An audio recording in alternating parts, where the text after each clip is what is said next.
Oh wait, oh heck, oh jeez, oh no.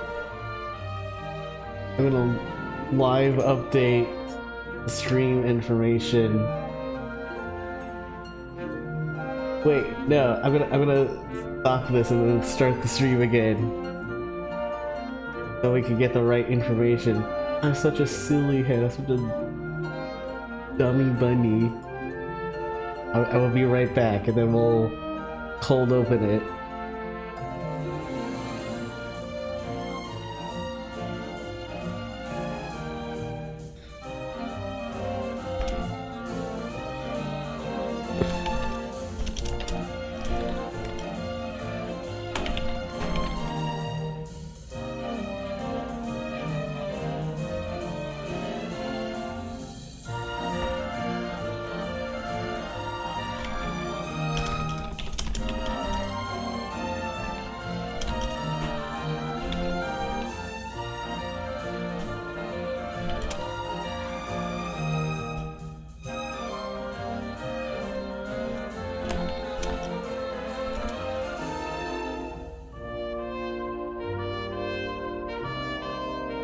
Alright.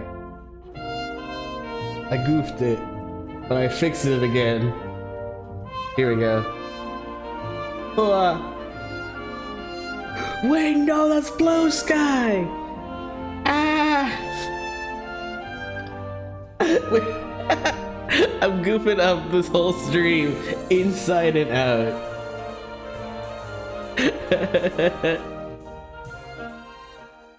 There we go. I said there we go! There we go. you get a second first for your trouble. Alright. Hi. Hey. Hello.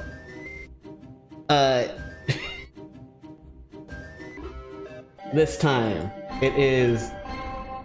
The stream title should be correct. This is not Sonic Riders. It's not Sonic Riders! It's Disneyland. We're doing part 2 of me looking at a walkthrough of Disneyland and telling you all about how cool it is.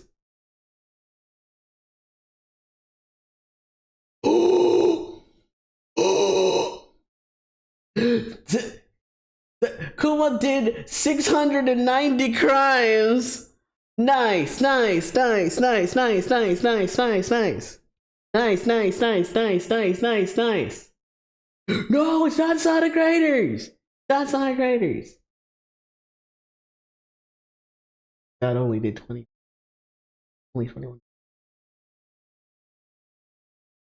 No, but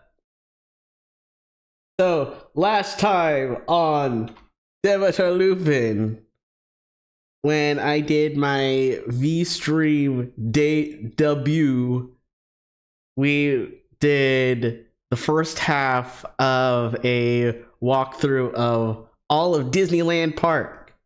We went down Main Street, we went to Adventureland, we went to New Orleans Square, we went to Critter Country. Why is the... It should...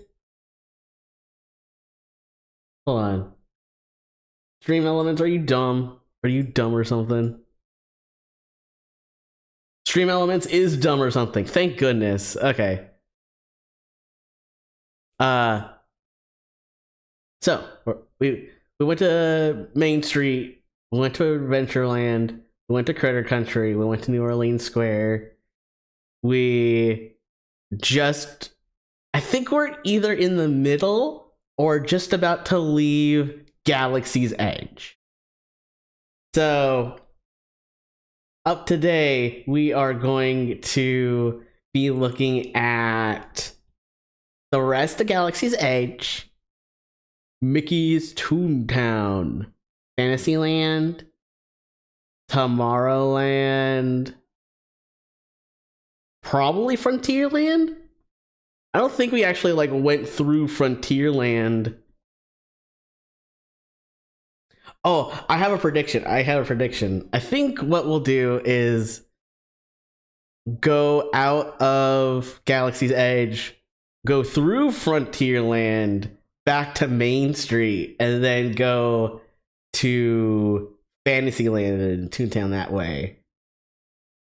Sit down.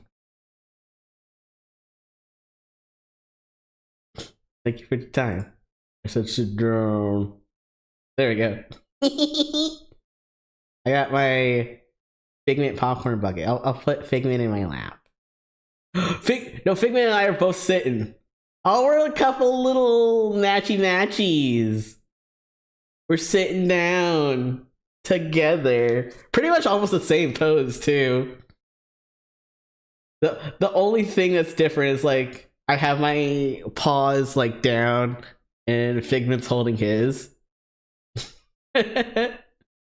I can make my mouth open like Figment too. Watch.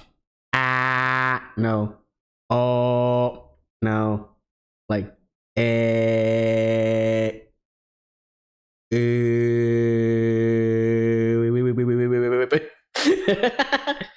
Okay.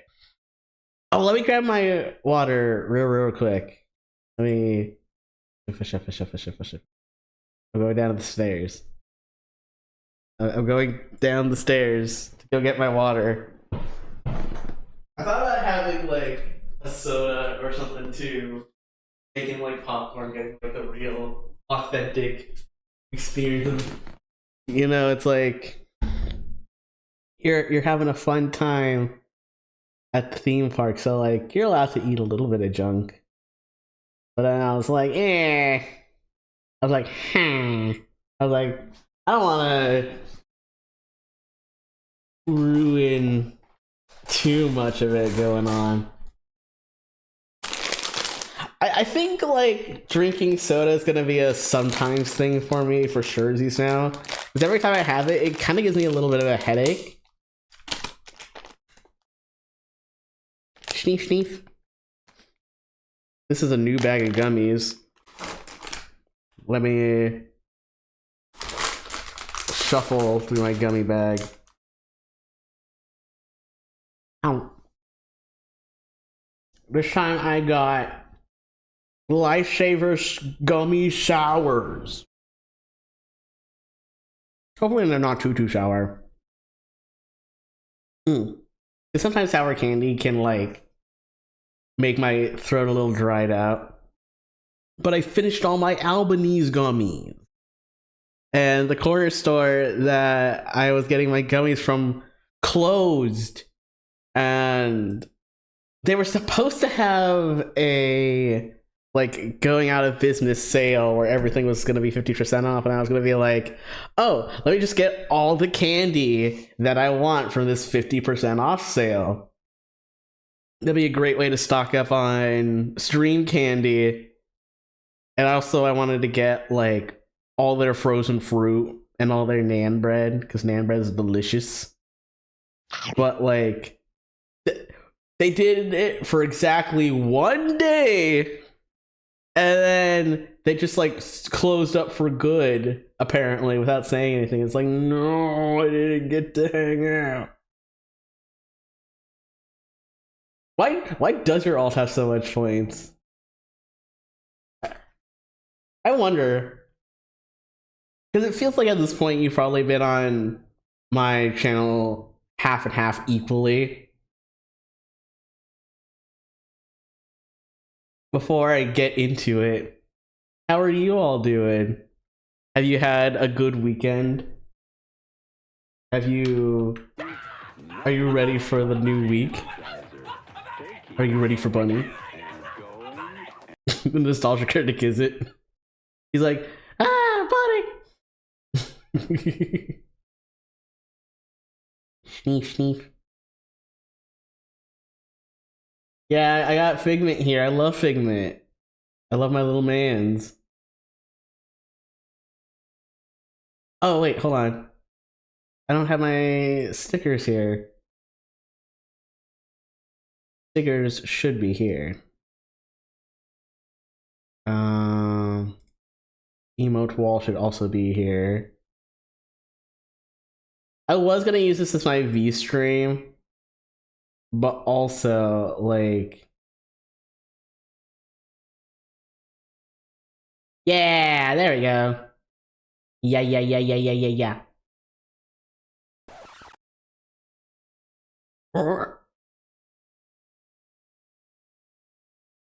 Got internet in time for my pal's birthday stream.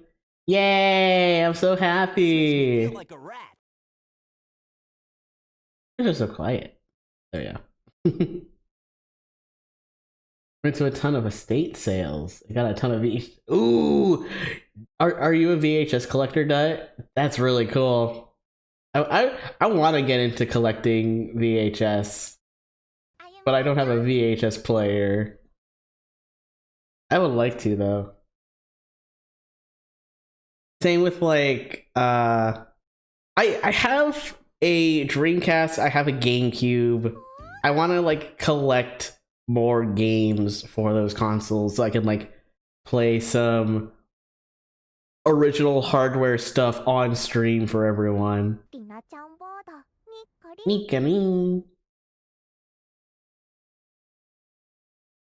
Alright. I'm gonna chug a little bit about it, and then I'm gonna start. I have a feeling Gin's about to get. No! My pet! No! There we go.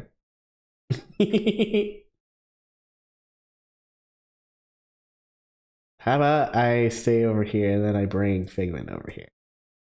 Yes. I'm covering up at Yoshi. Yes. Good. Good. Dancing Raspberry.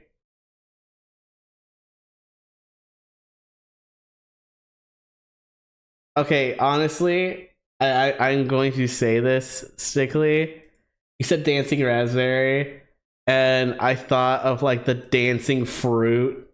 Like, what is it? Party peas? Party peas sensory. So what I'm gonna do is I'm gonna put on party peas while I listen to the song Dancing Raspberry. This is probably some Liela subunit shit, isn't it? Oh, it's full Liela! Hey, yo!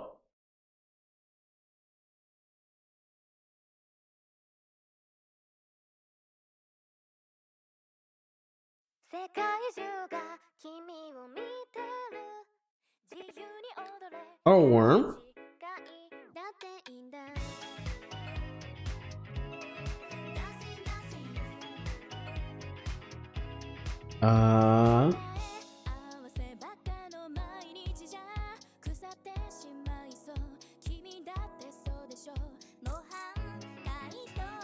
Oh shit!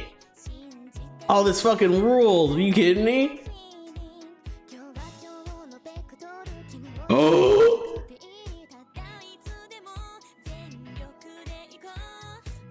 Whoa! Oh, it is synchronized. I knew it was a subunit. I was like ahead of me.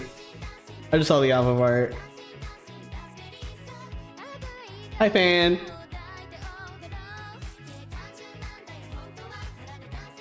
I want to see the peas dance. Yes. Yes.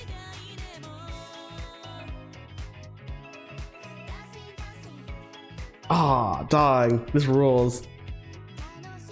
I think Party Peas makes any song even better.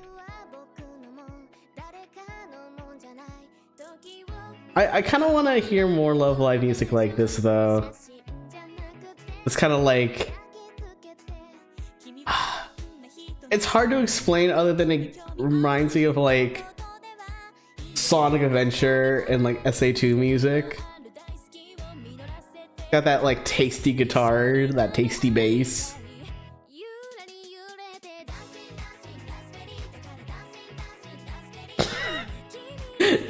This is the state of Demeter Lupin streams.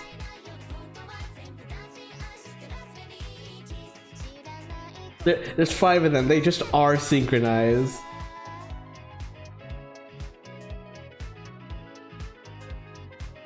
Wow. Look at that.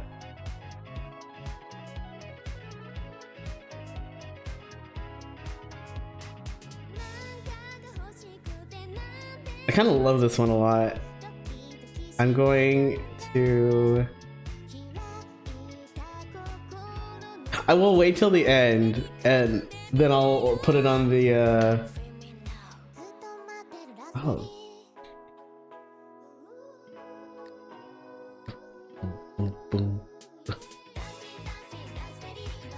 Oh, the confetti for the last chorus.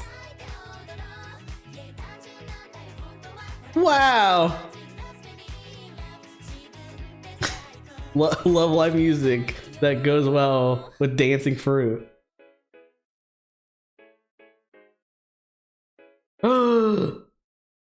We got radish and broccoli and corn up in the mix. And carrot. This is unreal. Okay. Let's put this on the list real quick.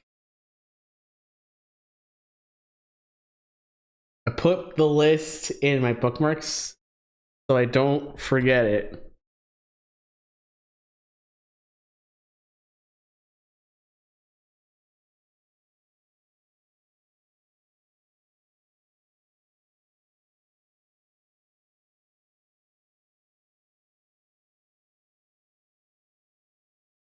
This list is so old. I really need to update it. Dancing raspberry. Vienna. I think that's an easy, like, high B. That is a high B. Let me check my A's to see if this is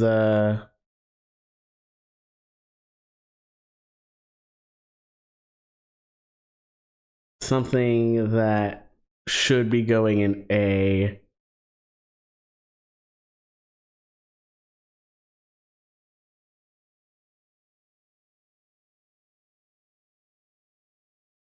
Okay.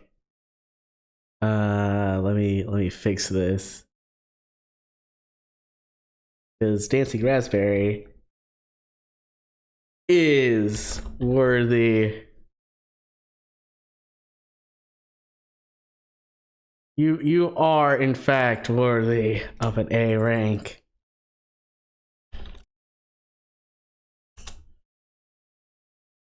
There you go. On the list. It's in A. Perfect. There we go. Thank you, Pan.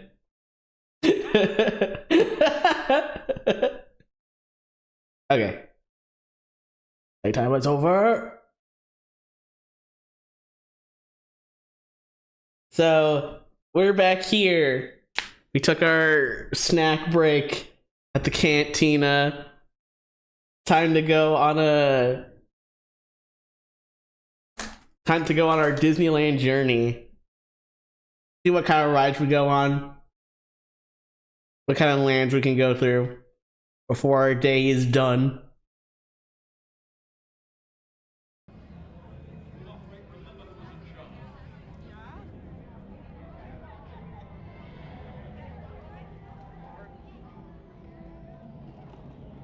I do really like the architecture in Galaxy's Edge a lot. It's so cool.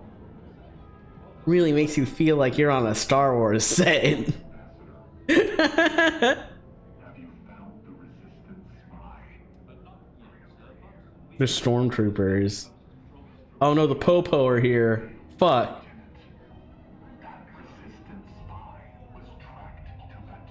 Are the new Star Wars movies worth watching? Like 7, 8, 9?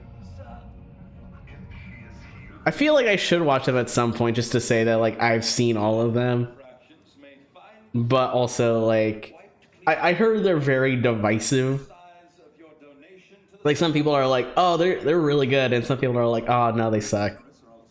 And some people are like, oh, it's a really mixed bag. Yeah, it's like Force Awakens is one of them for sure. I think Rise of the Jedi is a ride at the Disney parks. Pass from Dut. Ooh, Pass from Dut. Numbers in a row and then Star Wars. Why was 6 afraid of 7? The 7, 8, 9 Star Wars. Look at this tiny storage trooper that they have locked up in a little box. I like how this is a store purely for like evil cloaks. I am all about it.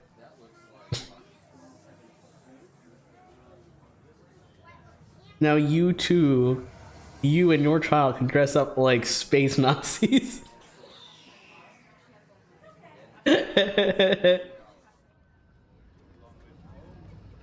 Vader banned in Soul Calibur 4. Yeah, Darth Vader and Yoda were in Soul Calibur, weren't they?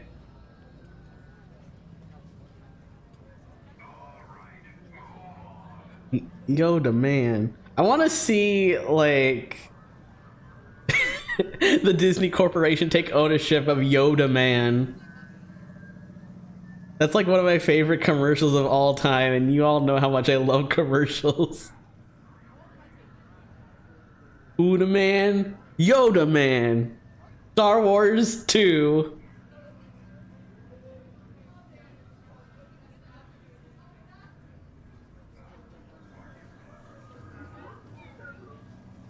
I think the only one worth it is The Last Jedi, the 8th one.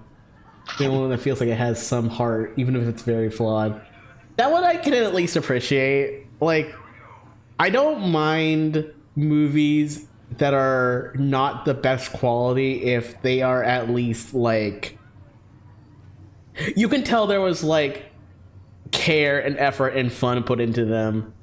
Like, Kamada and I saw 1970s Pete's Dragon a few months back, and that is not a good movie at all, but like the music is phenomenal actually, and the performances are so goofy and cheesy, and the animated bits are so like wholesome and earnest that it's it's another like thing that I say that like Sonic Forces is like the actual bits and pieces of it are stronger than the sum of its parts, you know? Like I would say that the acting is really fun, but the movie itself is not great. Music is great, but the movie itself isn't. I wanted you to eat gummy. You got bored. Well, how about you eat a gummy anyway?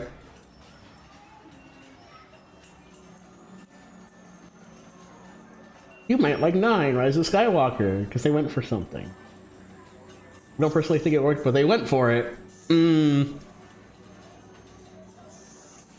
Yeah, I might like it if that's the case. If it's clear enough what they tried to do, I think I might like it. Because I think one of the things I really enjoy about movies is, like, I like to pick apart things. Like for example, when we were watching Pete's Dragon, it's like, the whole time I was like, you know, this isn't good, and this doesn't make sense. And, like, some parts are boring. But, oh gosh darn it, do I just really like this song. And I really like Jim Dale as the villain. With it, the villain in Pete's Dragon is so goofy. It's literally just one of those, like, he wears a top hat, he has a cloak, he's a snake oil medicinal salesman. He's trying to catch the dragon to make medicine out of him and get super filthy rich. And he and his lackey have like a song about how evil they are. It's so funny. It's so good. I love it.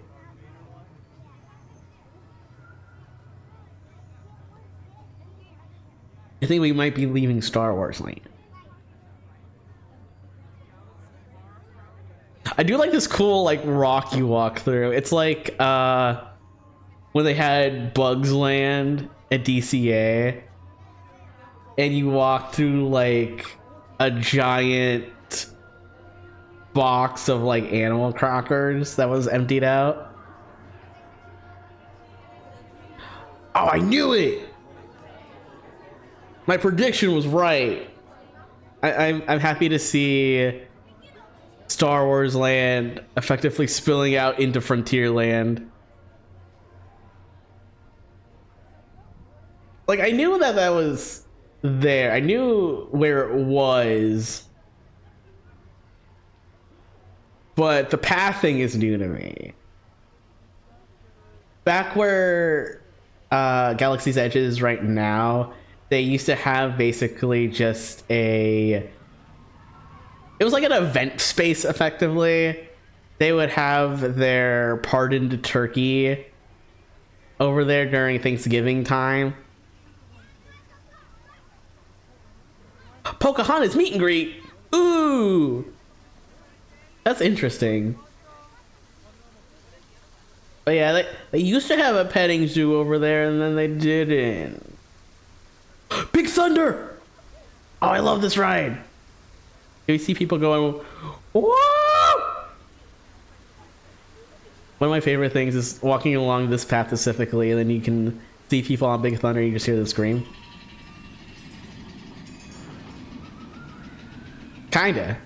Let me turn it up a little bit for you guys. There it is. Big Thunder Mountain. And there's the railroad.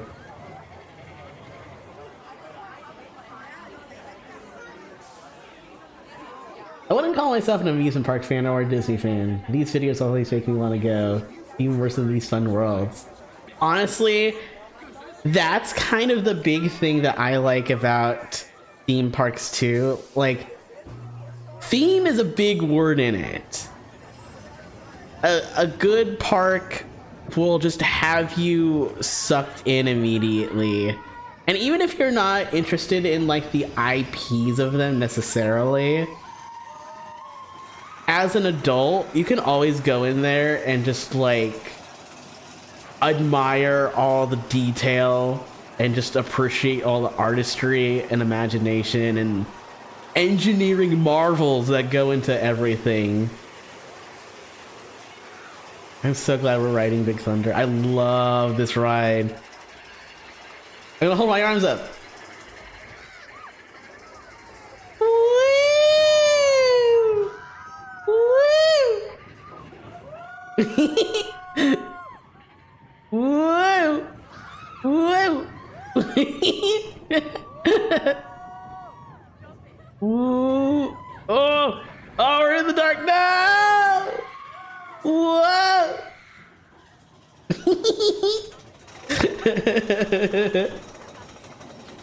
Whee!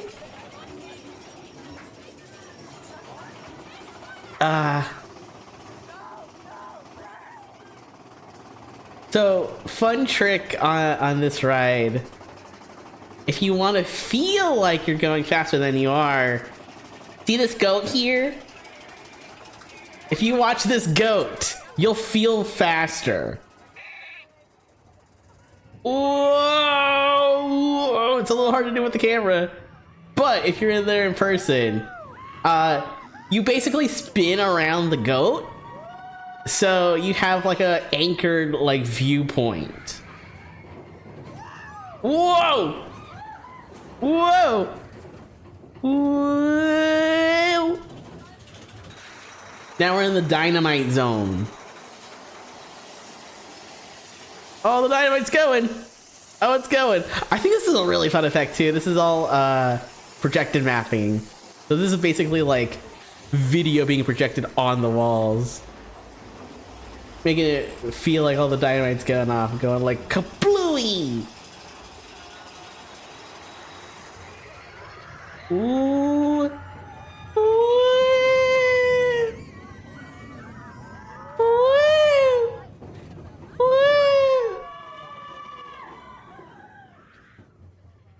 Let's swerve.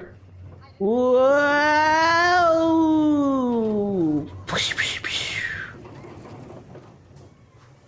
Oh, they didn't have the splash of water.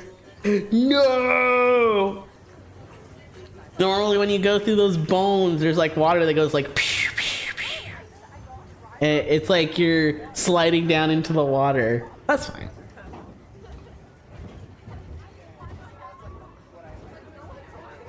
But yeah, like this ride was maybe like 2-3 minutes, and there was so much cool stuff to look at on it. It doesn't feel like you're at a park that has rides and like pathways and maybe a little bit of like theming here and there. You feel like you are in a different world when you go to a theme park. And it's fun. It really is just like walking around maybe like a movie or a TV show. Like it doesn't really feel like escapism, but it also kind of is. I'm trying to find like a good way to say this. It's not like you're leaving your old life and like stepping into a new one for a little bit. It's like you're in the Disney context. They actually like do kind of use like stage and like screenplay terms for like the guest experience. Golden Horseshoe, you can get good food there. But yeah, the that's kind of a good way to put it in Disney terms too. It's like you're effectively an actor stepping in to the different lands. So you're still you. It's just you're you in a whole new world. It's fun. I like it. And the Disney parks are like up there as like one of the most immersive and like themed one. Or Universal's like that too, I feel like, personally. Efteling in the Netherlands is another one that just really sucks you in with how detailed everything is. Like, Efteling may as well be Disney's biggest competitor in terms of like all the engineering and artistic like genius on display in making a theme park. It's like Disney, Efteling, Universal. Europa Park's kind of like that too, but I'm a little hesitant to put it on my top 3 list because it is just like the theming is other countries. So technically they're accurate. It's just it's like you go in and it's like, oh, now I'm in Italy. Oh, now I'm in Germany. That kind of thing. I knew it! Frontierland's really, really tiny. It does have its ride. It has like one of the big thrill rides. But it's like Frontierland is just Big Thunder, Golden Horseshoe, and then the shops, and then the shooting range. Sleeping Beauty Castle. There. I love these gold bricks.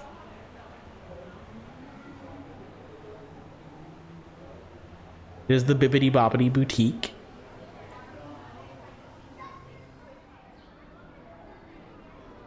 I wish they had like a Bibbidi Bobbidi Boutique, but for like adults. I know it's because like adults can't dress up at the Disney parks. Hold on. Look at this line over here. These are all people waiting to go on Peter Pan. Peter Pan is always like this.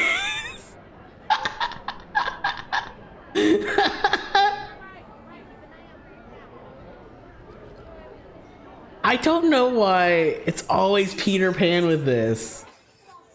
Like, it's always worth it.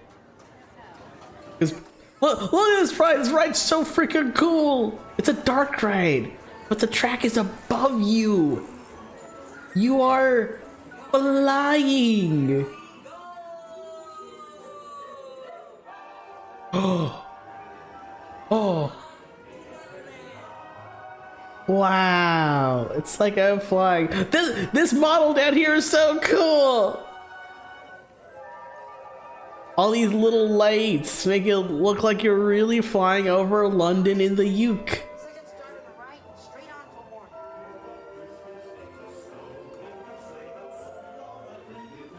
Getting on a Peter Pan. Oh, wow. It's like you're flying through the stars to Neverland.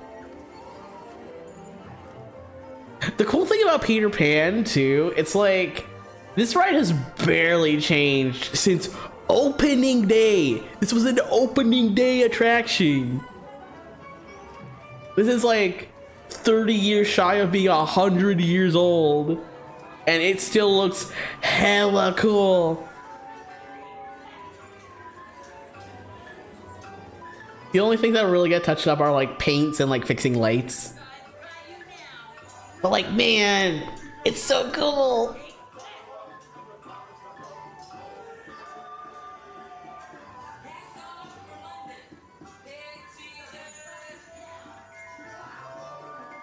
Wow. Tell me about Figment over there. Figment is a little guy, and he's my friend, and I love him. He is one of the two characters made for the Epcot ride Journey into Imagination. He is a little dragon, and he's friends with the Dreamfinder, who was also made for Journey into Imagination. Throughout the iterations of Journey into Imagination, for some reason, they fixed it, heavy air quotes, and added Eric Idle, and everyone hated that version.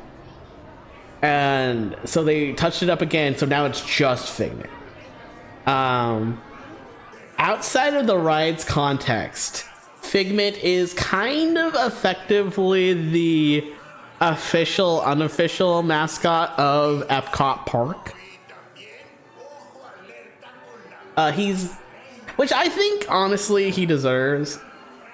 He is a creature, a little man who embodies the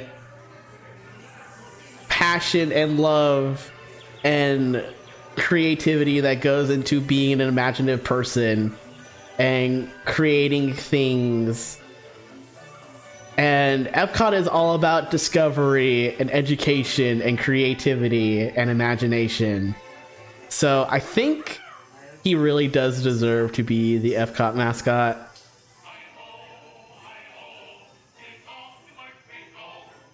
We're on Snow White's daring adventure. This used to be Scary Adventures, and fuck, man.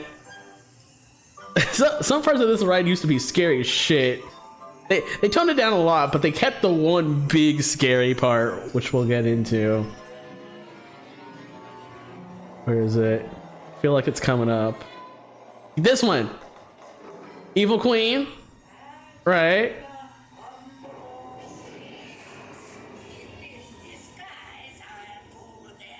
That's scary.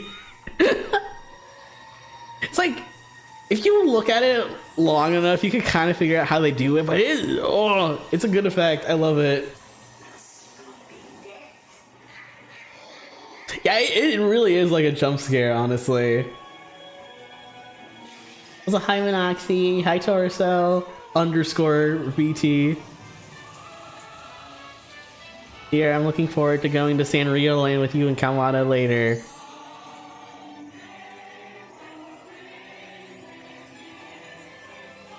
Look how sparkly it is, it's so cool!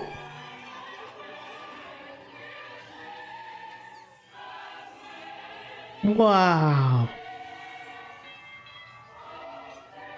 And then you hear all the singers from like the 40s singing your way back to the entry queue. Yeah, what the heck? Why don't they let you take it?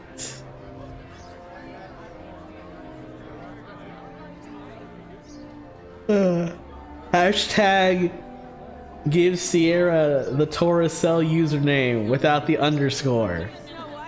It's a really long hashtag, but it's for an important cause.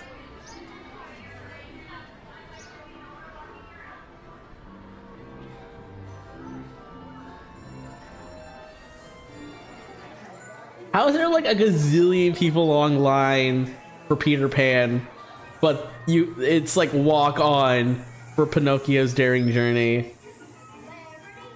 I actually really like Pinocchio. I think this is a really cool ride. This was also just like really scary too. Look how like dark and like bright sickly green it is. And then you drive right into this cage and you're on these spooky, darkly lit streets. Even Pleasure Island's not super, super bright. It's big and it's fun. Candy Carousel. People have been sitting on those things with their butts.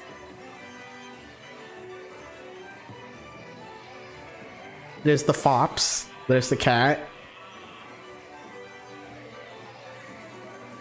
There's the clown. The classic character from Pinocchio. Clown who sits still in one position while the balls roll around him. Like a Final Fantasy character.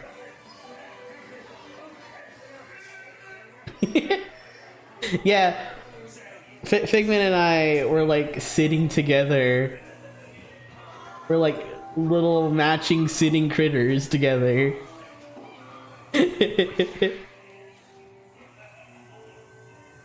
I don't want to sit anymore. I'm too excited for everything.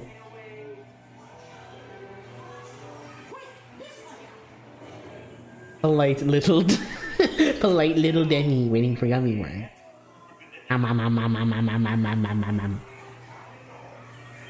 Unpolite little Demi would be me waiting for gummy worm, and I go and then I accidentally like bite your fingers with my sharp teeth.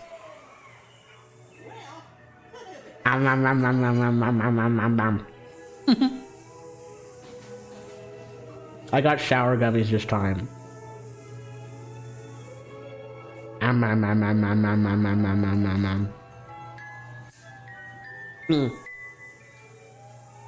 Yeah, I am one of those people where like I will bite my partners as a term of endearment.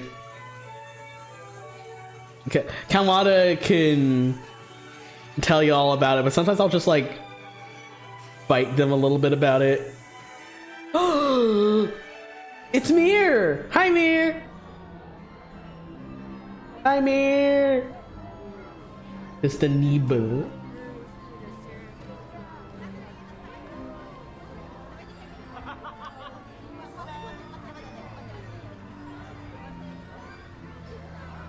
Don't worry about it.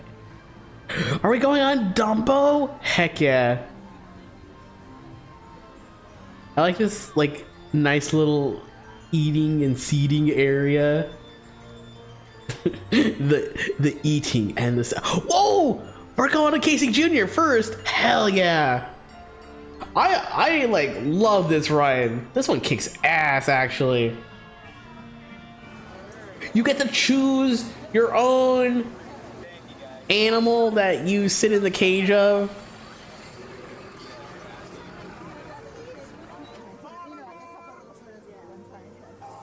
I like going into the cages because I like to feel like a little caged animal. You can say hi to people on Storybook. Oh.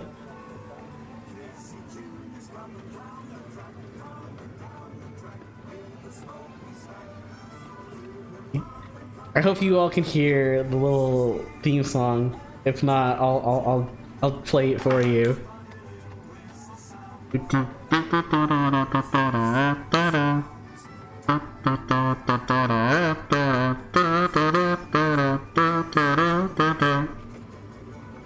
Basically that.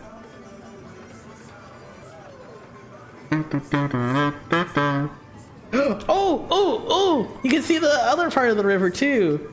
So like this whole area is dioramas basically. Do not worry here. I have so much Disney knowledge. I can basically be your VIP tour guide into the world of Disneyland, California. Which is basically what I've been doing this stream for. Like, it's one thing to be like, oh, what's this? This is cool. And it's another for me to be like, I am here to tell you all about it because I like to talk about it. But yeah, this whole area is like dioramas, and the train kind of gives you like a fast-ish overview of it, and you get to hear the Casey Jr. song, and then the storybook boats let you see them up close in person, basically. A lot of these plants that they grow here too are like edible plants. Oh, hey, Mir, speaking of Sonic Adventure, did I tell you that the last time I did the cat speed runs, I got 11 minutes 45 seconds? That's like my new very best time. I'm very happy about it. We should like hang out. I need to learn hot tips and tricks from you, good friend Nier. Pokopee turns a year old later this month. Oh, please talk about it. Yeah. I want to go back there too. Going with you that one time was really fun. Oh, there's Agrabah.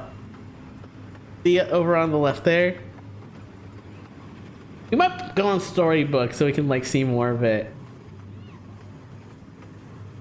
I think that one's like Pinocchio's village, if I remember correctly. Oh, it's dark! Oh, it's rocks! Oh.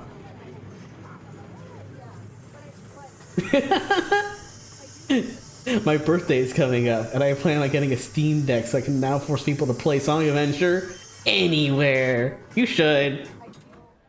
Steam Decks are actually really cool. I think you like it. I think it's one of their strengths, but also my one criticism of it too. It's a chunky lad. I can barely hold on to it too well with my tiny little paws. Oh, there's Mary Burt. Oh, I want to see Mary and Bert. I want to take Kalmata and go see Mary and Bert.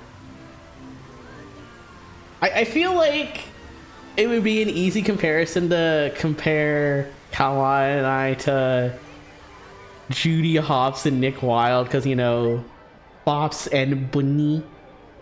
But out of all the Disney couples out there, I think I really associate Mary Poppins and Bert with Kalmata and I. Because I'm kind of the Mary. I'm kind of a hard ass even when I'm being fun and whimsical. And even when things are really hard and difficult, Kamada's got a really upbeat disposition and just kind of does their own thing without really worrying about what other people think. And that's something I really admire about them too. Foxbert and Bunny Poppy. Kamada also does know like the best things to say at the best times to do them. They're very emotionally in tune with other people. It's like a superpower with them, man. I have such a hard time with that. But they make it look so flawlessly easy.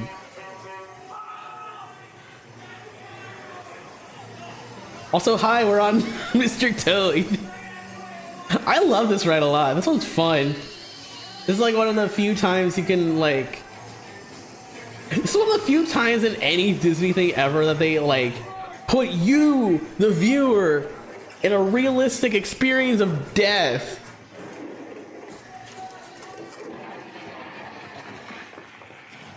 Boom, blam. We've stolen the motor car, now we're zipping and zooming all over the place. Hi.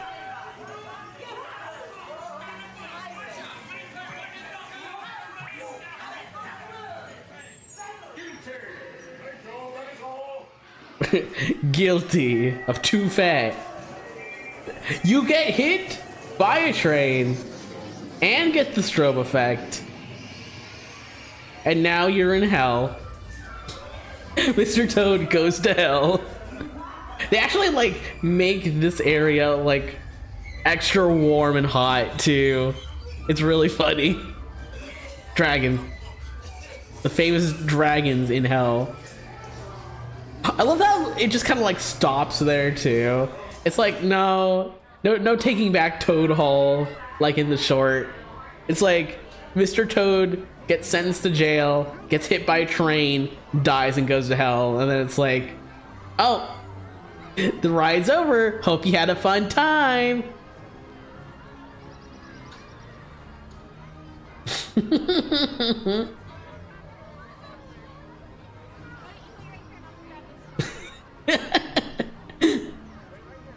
So Mr. Toad actually is only at Disneyland right now because at Disney World they used to have Mr. Toad, but the area that had Mr. Toad is now Winnie the Pooh, and there actually is a little bit of an Easter egg of Mr. Toad giving the deed to that land space to Owl. So it's basically like he's giving over the the deed, but instead of it being Toad Hall, it's the space to have a fun Disney theme park ride. Triple click and Albert!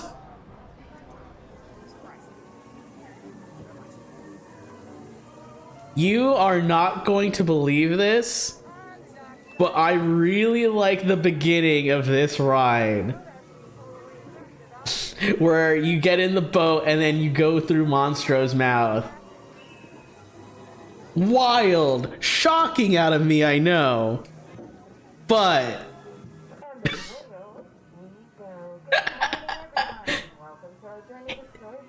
the joke is that I like the phone.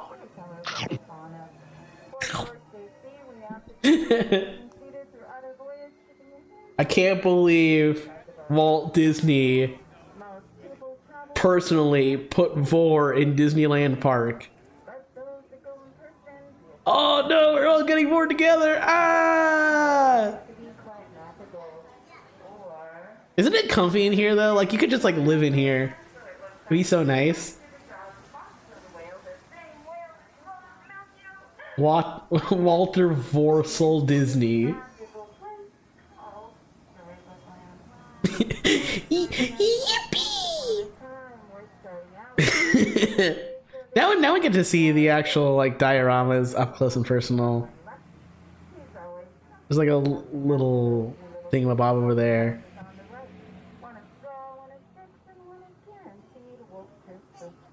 I can kind of hear your cast member on the boat, but it's a little fuzzy. I'm trying to remember all of these off the top of my head. I like this one. This one always felt like the village Belle was in Beauty and the Beast.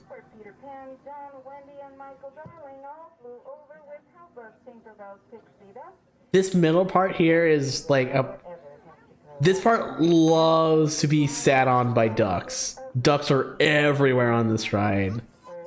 There's Agrabah.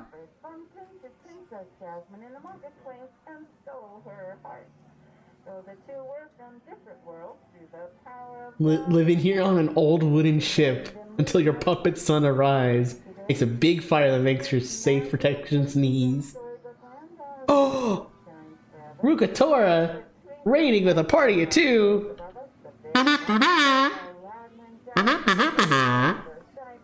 Tiger raid, tiger raid. Hi Ruka! Hi raiders! I am Demeter Lupin, greatest scientific genius of the world. And normally we do crimes. And normally we play Sonic games.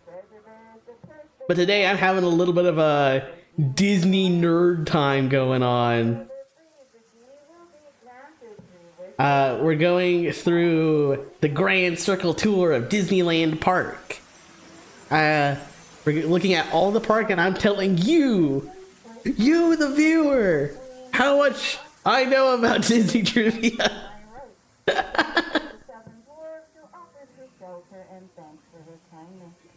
Yeah. We got Toracel, the Toku Tiger, and Rukatora, the Comfy Tiger. Together at last.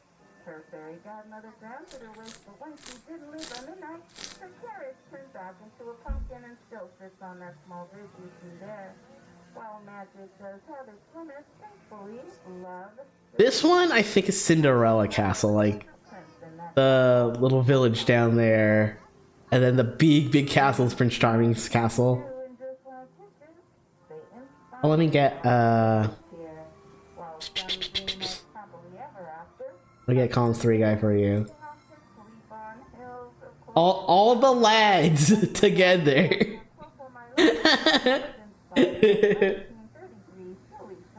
What's your favorite ride? Asks Mirror's Image TM. So that's a big question because some rides I like a lot for very different reasons. Like my favorite one to ride is probably Space Mountain because I like thrilling rides, and that is a very thrilling ride. It's got my favorite mix of like thematics and music and like ride fun.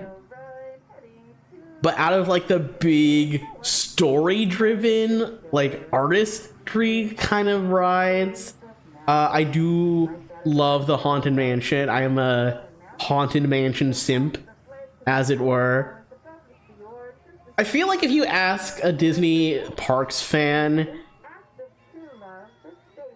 like usually they'll say they are either really into Haunted Mansion or really into Pirates of the Caribbean. They're both like dark rides with like very heavy theming and like really ambient and like almost kind of like thoughtful, kind of like cerebral first halves. And then in the second half of both of them, Mark Davis is just like, hey, this ride's not funny enough. Let's add some like cool, funny little set pieces here and there. And I do like the Mark Davis parts of Haunted Mansion just a little bit more than Pirates of the Caribbean.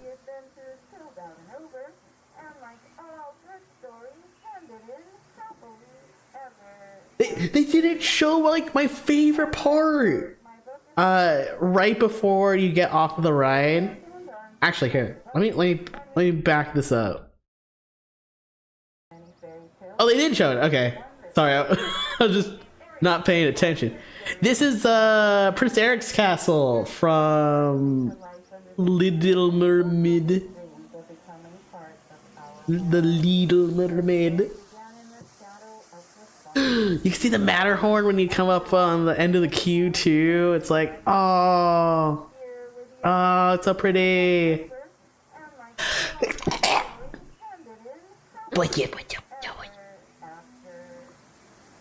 I'm sorry, I sneezed, everyone. Bless. Thank you for all the bless you.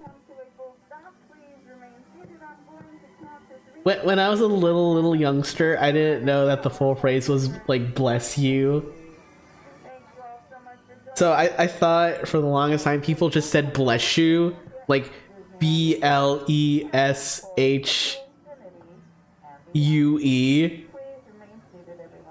Like that's just what you said after someone sneezes.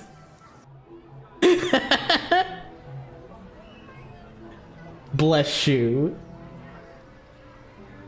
What if I what if I said curse you instead as a little hee hee ha ha? I love hearing people being like like someone sees it like, dude, what the fuck?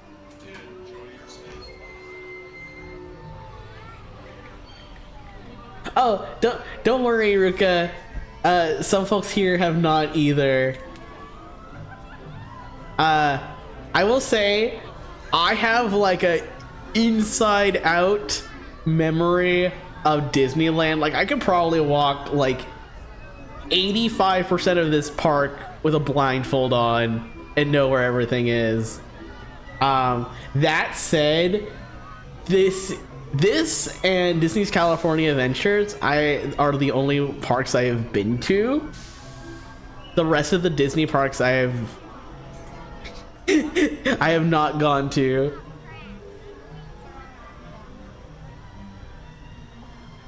Goofy Ball! No! The Goofball's back from 1990s! No!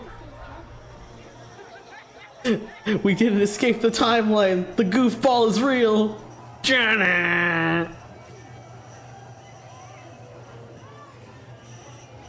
Oh, the Disney park food, Kun, was absolutely worth it. You can make like a whole trip just like going around and eating everything here. I know that's actually something that people at Walt Disney World do. Like they won't even like go into a park sometimes. They'll just hop around all of the resorts and just go eat the food everywhere.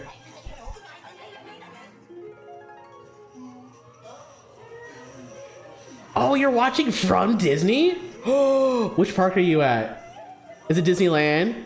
Or is it Disney World? Or is it somewhere else? And are you having fun? That should be the most important one.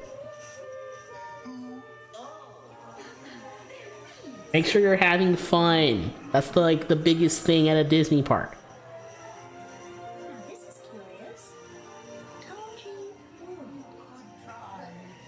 Epcot is a really fancy buffet. A little bit.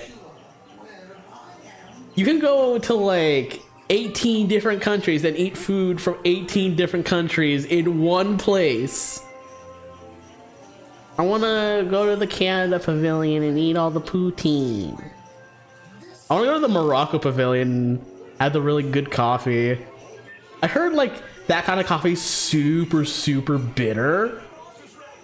But I actually really like my coffee super bitter.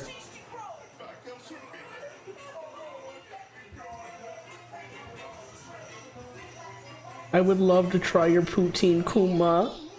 It'd be so yummy. Okay. Rule 42. The queen always wins. So this ride, Alice's Adventures in Wonderland, has gone through so many changes. I actually really like this current iteration a lot.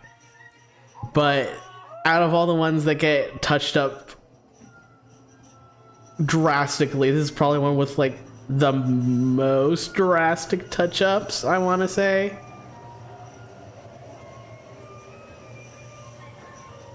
Then you have this outside part where it's just like wiggling and wobbling. Get to see the teacups, you get to see the Matterhorn. There's a special name that people call the Matterhorn Mountain, but I cannot remember for the life of me what it was called. It was a fun name though.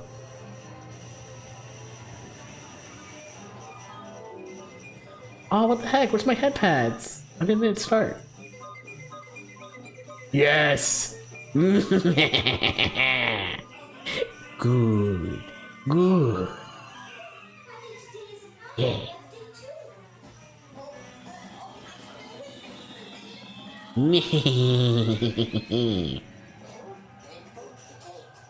I like how you get to sit in the caterpillar. This guy's great. I love all the different colorful caterpillars. They're fine. Thank you for the follow, goofball. Much appreciated. I wonder where we're gonna go next. If we don't go on the teacups, I'm gonna get real saucy about it. We rode on Peter Pan, and that's like the longest ride. So we better be going on teacups. I can't believe Walt Disney kill and carved out caterpillar from Underland. Walt Disney.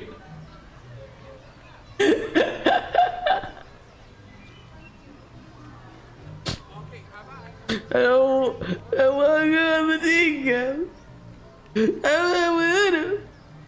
You know what? Actually, I think that's very fair that they don't go on it because it's literally just like like 3 minutes worth of footage of you spinning around in circles with nothing going on. Oh, the monorail! Mickey Mouse.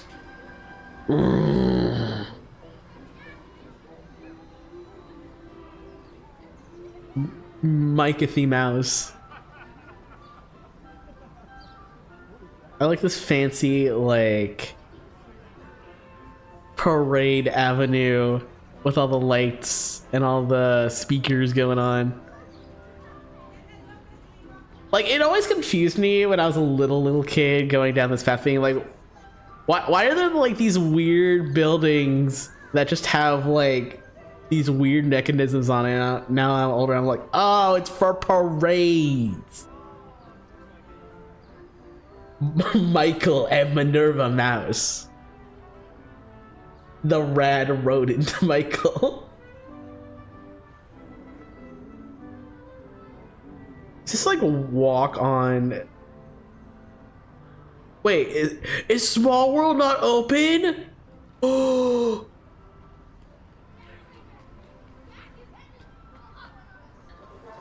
I can't believe we can't go on Small World this trip. This is insanity. Wait. There's people here, never mind.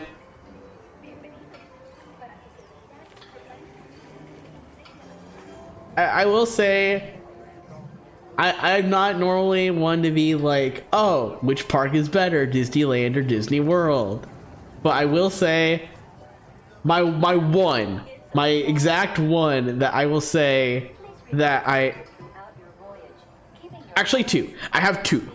I really like Disneyland's Pirates of the Caribbean over Disney World's because they have the bayou scene at the beginning. But I'll say my very favorite distinction is the outdoor queue for Disneyland at Small World over the indoor queue in Disney World. And like, I know it's because Florida's hot and it's sticky and it's gross,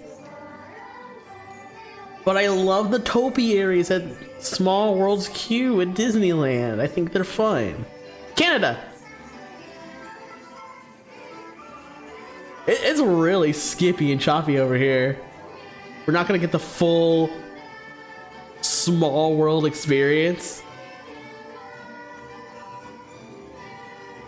I like the little reindeer that shake their heads.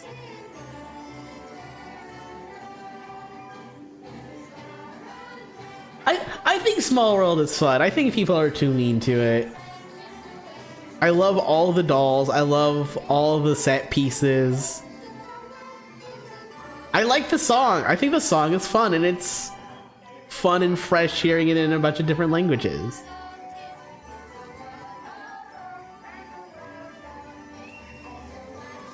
So used to Disney World where Small World and Geppetto's restaurant are connected. Real shit is like the village house right next to Small World. That is insane to me because like I'm used to that being like basically the opposite ends of Fantasyland.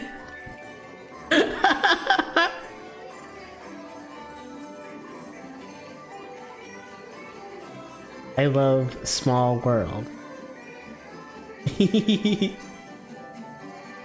Everyone's petting my head so much today. I love it.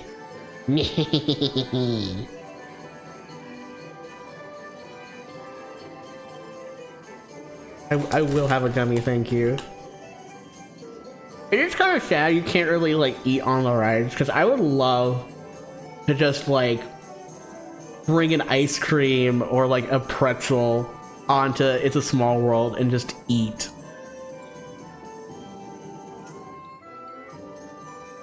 We get to see like my favorite effect. Oh, I love this one. Yeah.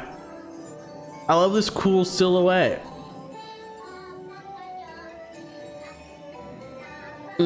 Goodbye, Japan.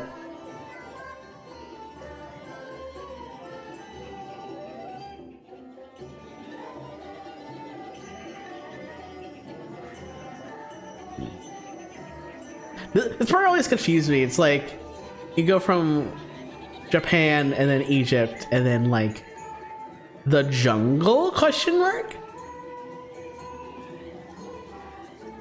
I guess it's like south-ish.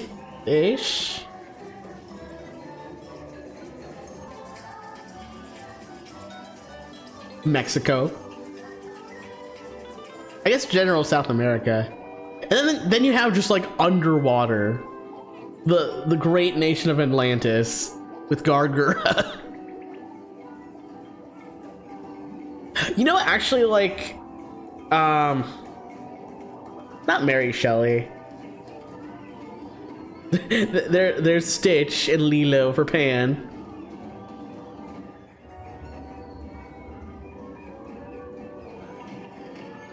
I actually really love the Polynesia area a lot. It's like one of my favorite areas for Small World.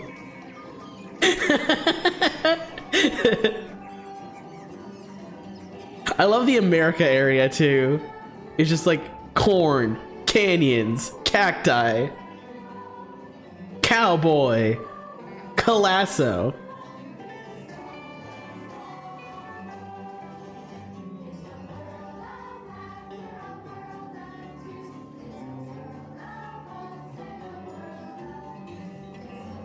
You got Woody and Jesse in here. And fireworks, because of course we would be the ones to have fireworks. I like the finale room too. Everyone looks so pretty.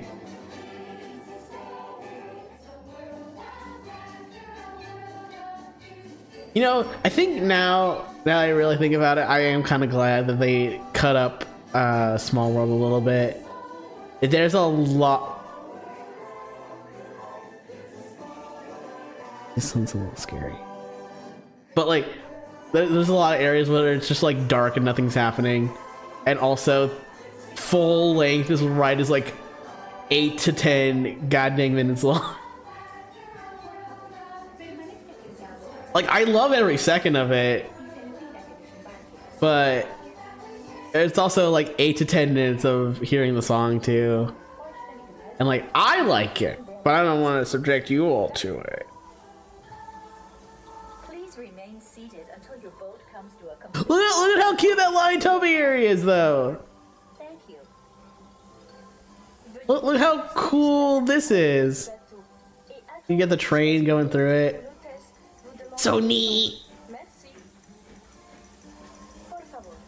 Disneyland Park has like some absolutely gorgeous like plants going on.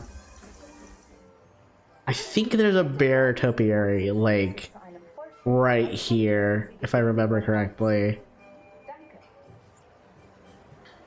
Please remain seated until Or is that a rhino? the dock, and you are asked to disembark. Thank you. I swear to heck there's like a bear in one of these animal topiaries over here. Et attendez jusqu'à ce que But I can't remember. l'on demande de descendre. Merci. There's a Shawan. Yeah, no, see that's the bear. That's the bear right there. Please stop at the dock. There's a giraffe. Oh, is it Toontown time? Oh, yeah. I think Toontown is fun. I'm really glad it's been getting some extra love in these recent years. I wanna pause and take a look at this whole like collection of signs here. Let me back up just a little bit. The Toontown Hysterical Society. Yeah. Then you got the Toontown Handy Helpers. The WJW, the Mouse Ear Society with the old Mickey Mouse Club logo on it. Pretty cool. And then Toontown has Mickey, Donald, Goofy. I think this is Pluto. Minnie. This is probably Daisy. Oh, this is Chip and Dale. It's got Chip's nose. And there's stripes. I'm not sure what this one is. It's another like red, yellow. This is definitely Pluto because this is like the collar. It's Dr. Eggman. Dude, I can't believe like they just added the Sensational Six and made Daisy and Pluto both part of the gang. Now they're making it the Sensational Seven and adding Dr. Eggman from the hit Sega franchise Sonic the Hedgehog. What?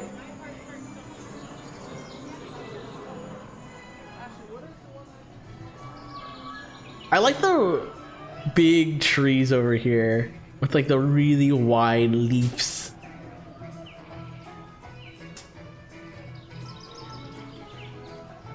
Runaway Railway is here. I really like the queue for Disneyland's Runaway Railway. We got the fountain. So, funny thing about this that I want to talk about. This kind of goes around the entire land.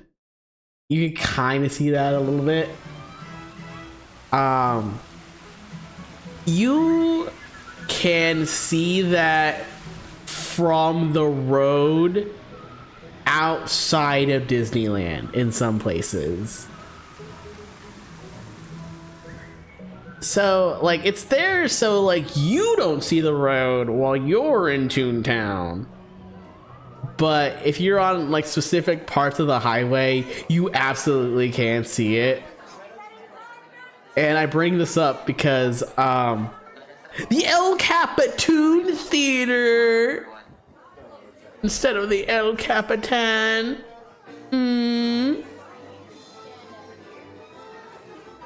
I bring that up though because when I was a little baby bunny on my way to Disneyland, one of the ways that I knew we were getting close is because we would be on the highway and I would see the Toontown horizon line from the road, and it'd be like, oh,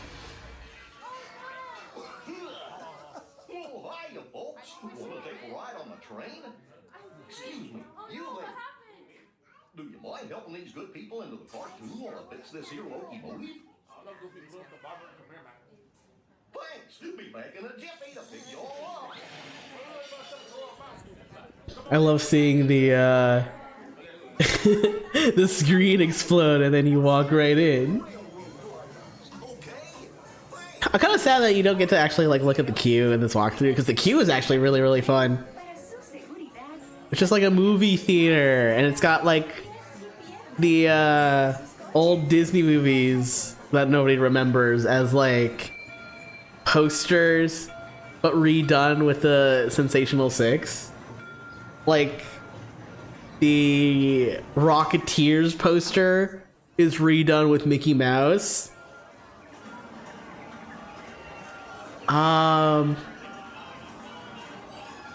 They have like a luckiest, no, not luckiest, what's it called? The Happiest Millionaire poster in there. 1928. I know that numbers.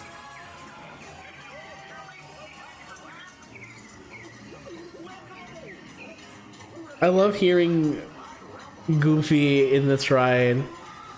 Makes me very happy.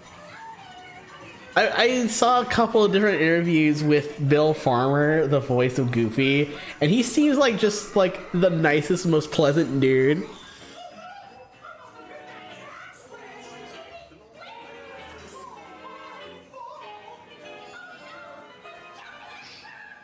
Uh-oh.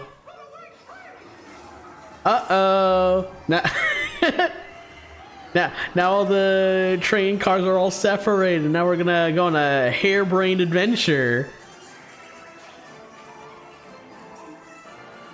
I love these kind of like 3D screens for these cartoons effectively. It looks really, really cool. This one too, like there's so much detail in both the animated screens and these like facades. Runaway Railway's got a lot of crazy detail in it. Donald became nude! No! I can't show that on Twitch.tv! Misfortunes! Dun dun!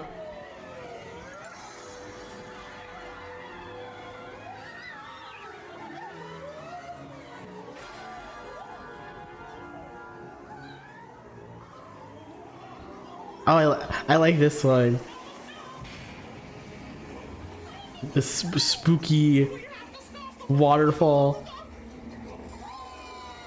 Whoa!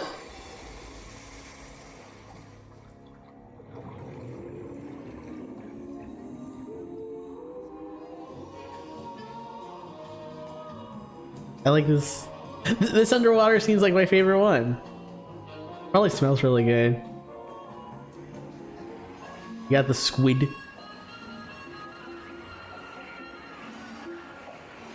Oh, I will sit up straight. Thank you, Hoogie. Thank you, Huggy. It's paint! It's paint! Yeah, it was a jungle scene a second ago.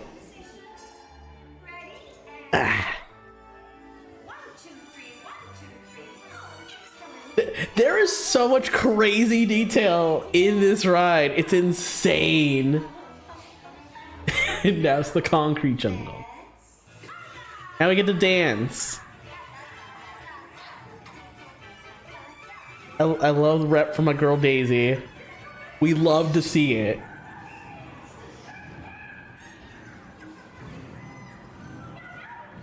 Minnie, no!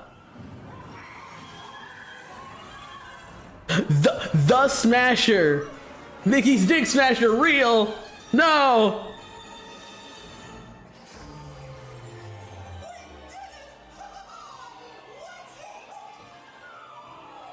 Even like seeing it change from a factory to the park in front of your eyes, I'm like, how did they do that? How did they animate it like that?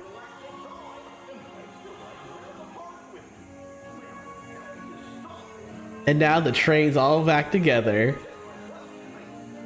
Goofy is none the wiser.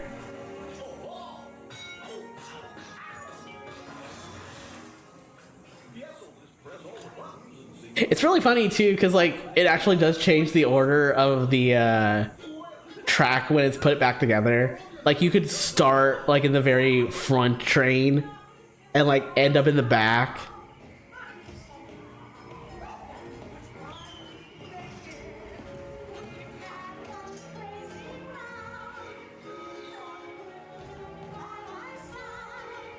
I don't know if you all know this, but these voices for Mickey and Minnie, they changed very, very recently because I think they both passed away not too long ago. But the ones on this ride were some of the longest running voices for both Mickey and Minnie respectively, and they were also like a married couple in real life. So anytime they had like a moment to be really cute and romantic, that was all genuine. They both died of old age too. They ended up doing Mickey and Minnie for a very, very long time.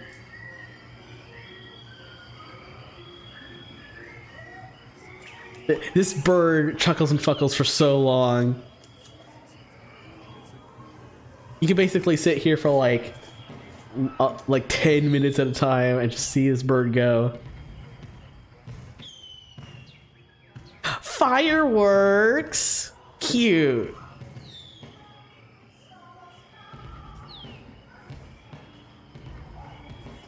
Minnie's your favorite, Darcy? I like Minnie, she's great.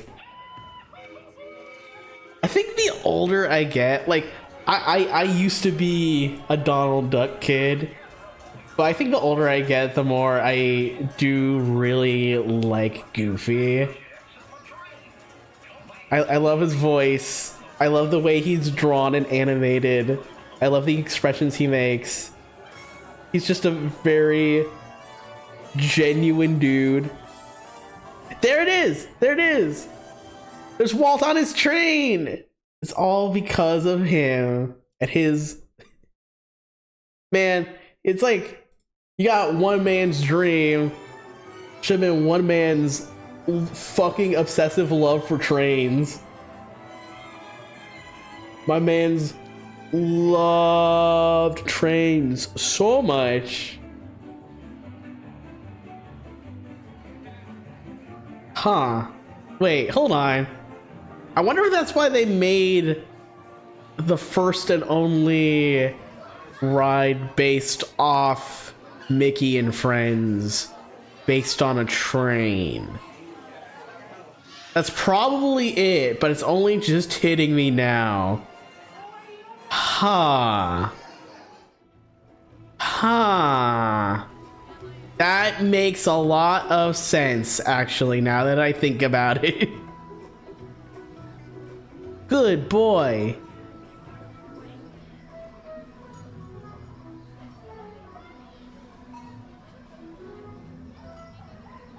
There's Goofy's bouncy house. Out to play yard. Oh, so they don't have the bounce house anymore. Oh, wow.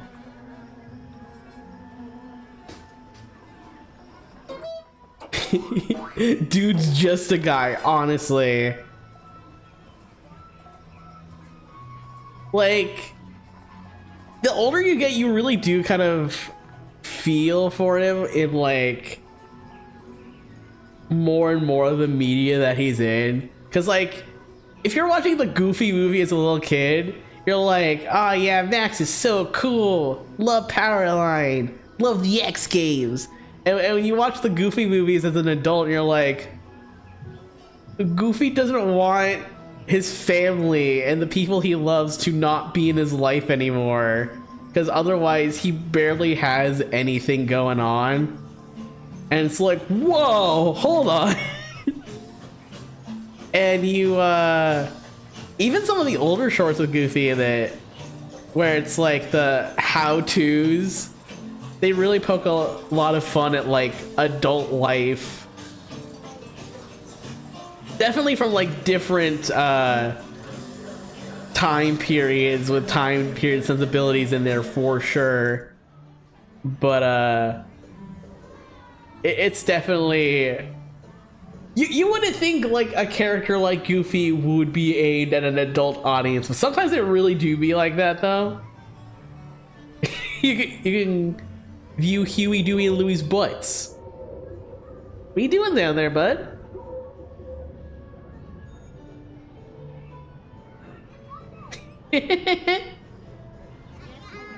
Mickey!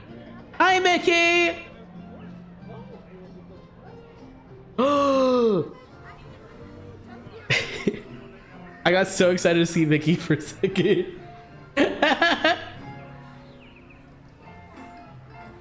I know a certain lab rat, and she does not like Mickey at all. But like I can't lie, I get really excited when I still see Mickey around. I think especially like very recent Mickey, he kind of has like this nice energy about him. Mickey's that friend that got it all. Goofy's just a guy trying to get through the day. I think 90% of the time that's usually the case, honestly.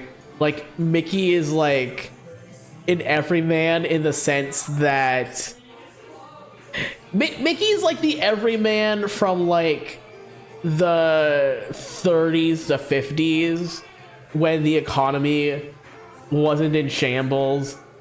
I think Goofy kind of became the everyman the more and more people became part of like the middle to lower class. Which is so weird because like they kind of have to change Mickey around to be a little more relatable and have more of a personality in these more recent days. What's this like scary ass like furnace room that we're going through to meet Mickey? What the heck? But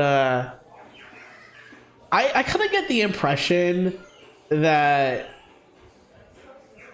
like, you know, the modern cartoons, like the really stylized ones, I feel like Mickey in those ones is less like your everyman and more like they gave Mickey Mouse anxiety.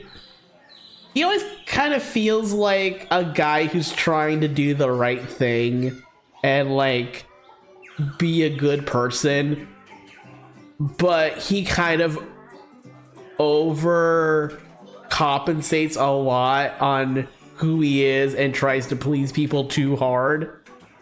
And I think that's an awesome way to characterize Mickey personally.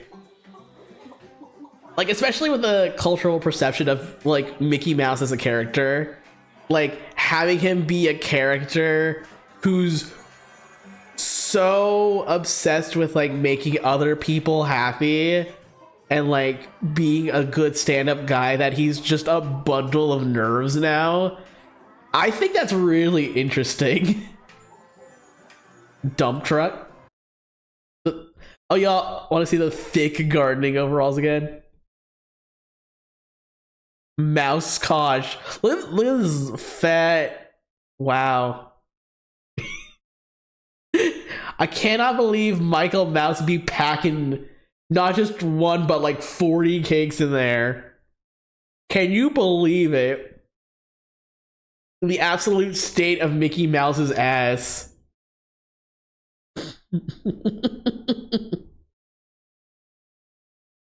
Also, I didn't get to say it, but I love these little carrots. But who's stealing the carrots? That's right, it's me, the Demeter Lupin. like this movie barn with old movie props. And this like astrological wheel mirror for some reason.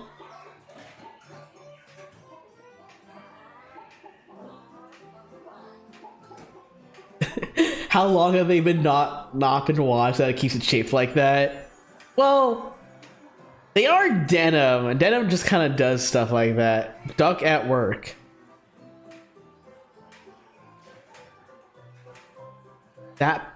Those cans are gonna fall down, and it's gonna make such a mess.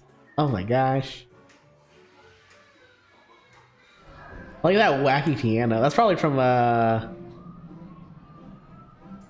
fuck, what is it called? The Silly Symphony? That Goofy's Barnstormer? Oh my god, Mickey! Ah! Hi. Oh! Hi, bye! Bye, Mickey! Love your ride. Wait, hold on! 1 minute here! Is this person like soft cosplaying, Brer Bear? Excuse me?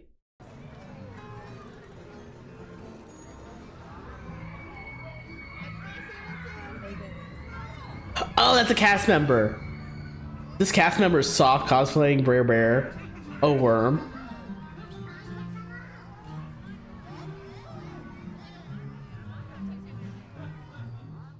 Dude, this Disney bounding game is insane.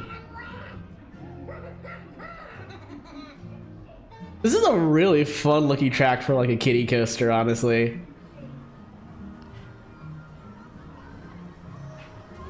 Wait, no, this isn't the Barnstormer. This is the Gadget one. Chip and Dale Gadget Coaster. The Gadget Go Coaster. That was it. Yeah.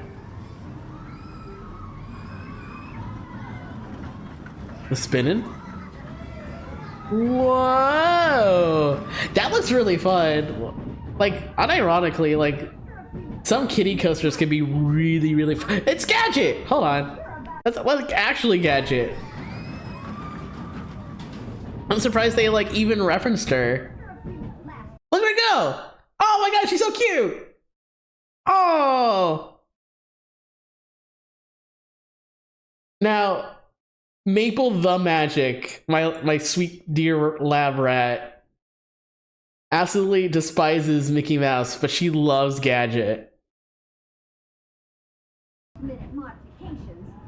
Look at her go.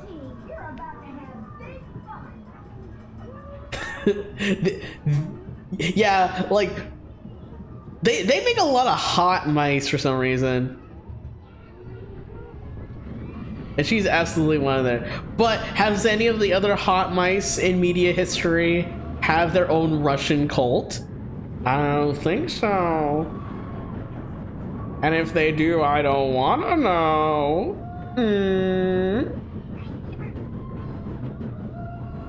That looks really fun, actually. I want to take Kalwada on that one. Kalwada is very theme park ride motion sensitive, and I kind of want to like ease them into riding big rides with me. Like, they're fine with water rides and dark rides, but one time, oh, what was it?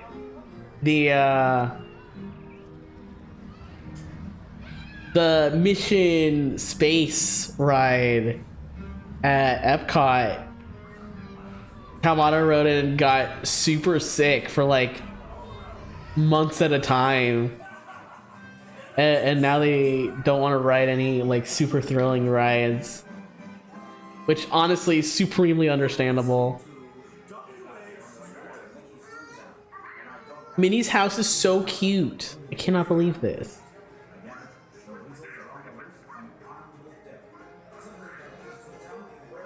Like, I love Minnie's computer. I love her heart-shaped monitor. Aesthetic queen. Oh my gosh. Is this point of view video going to show the cake? I need to see the Minnie Mouse house cake. Please.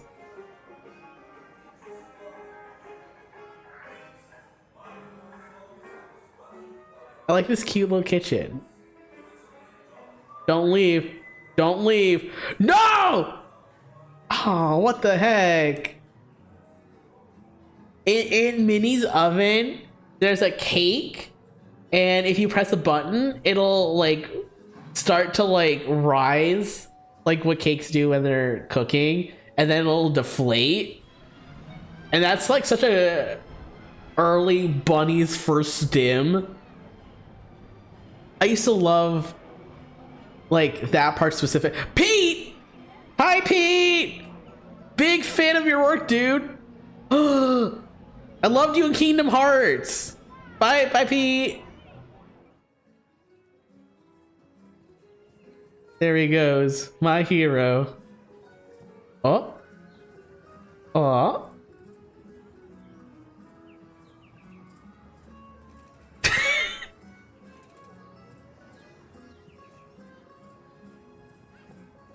You're not gonna go inside the house, Pete? All right, bye. Pete's having fun with that small child.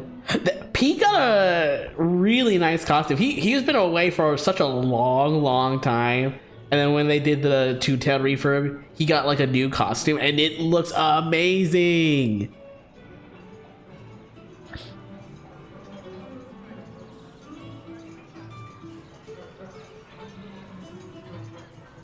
Toontown's fun.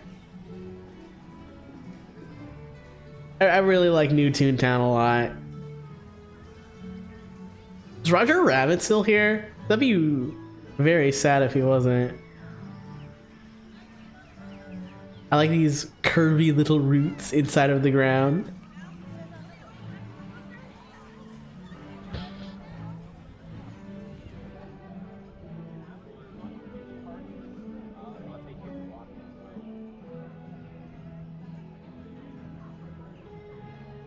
The gag.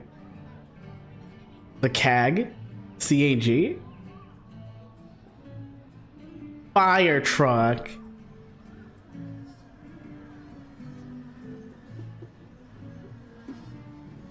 Oh, it's a warehouse. I see. There it is. Roger Rabbit's cartoon spin. I was too... Oh my gosh. Can I tell you guys? I was so scared of walking through this queue. I never rode this ride. There was one of like the goons popping out of the wall and kind of like looking around menacingly in the queue. And that scared me so much as a little kid that like Mama Bun had to take me out of the queue and I never rode this ride.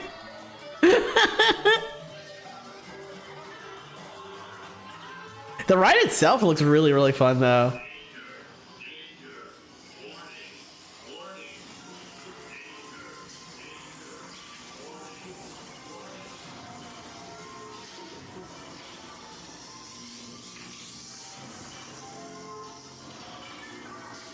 Oh my gosh, we're gonna get Machine Vord.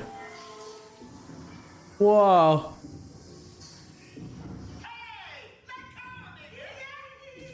Roger, no! Kapoosh, kaplam.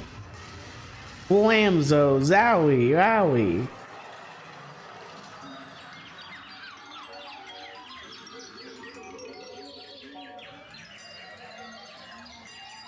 What?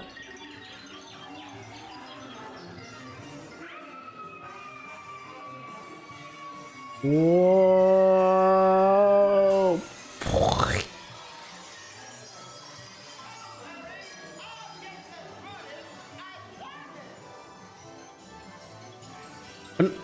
I'm not sure if I follow. Well, that's fine. I don't think I'm supposed to follow. I think it's supposed to just be a funny little adventure with Roger Rabbit. Where's Judge Doom? Am I gonna get thrown in the dip? Actually, that's a good question. If I got put in dip, does it hurt virtual bunnies or real bunnies? Or is it specifically like cartoon characters?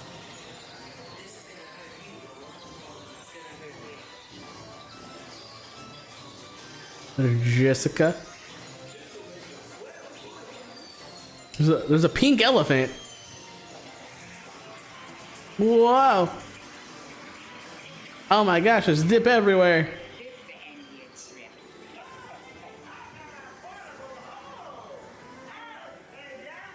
Whoa. Ooh, cool. I actually really like how that little animatronic moved. That was fun.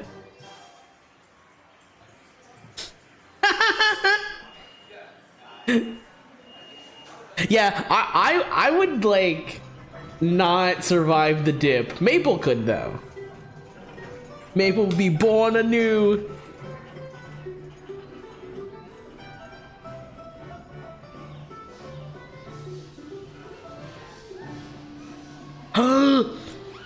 It's the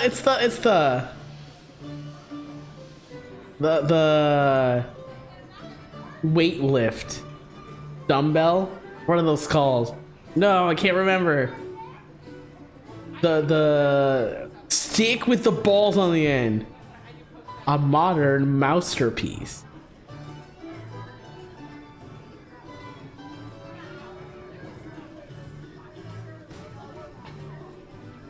I remember being a little kid and trying to pull that up for so long, but I could never do it because it's like cemented into the ground. Roger Rabbit's ride looks really fun though. If I ever go back to Disneyland, I will try to ride it for real this time and not be scared at the goon peeking through the wall in the queue. To be fair, I might still be scared, but I'll try my best to not be.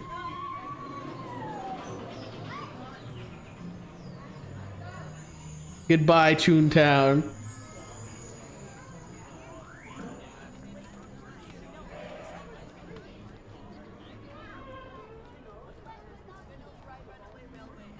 I wonder where we're gonna go next.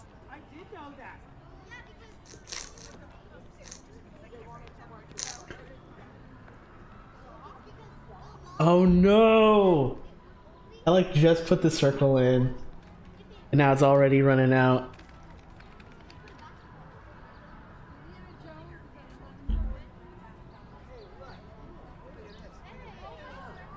Fantasy. I don't know what like that little shop right here was. Oh wow, that's so pretty. Like all the clouds behind the Matterhorn. Wow. Wow.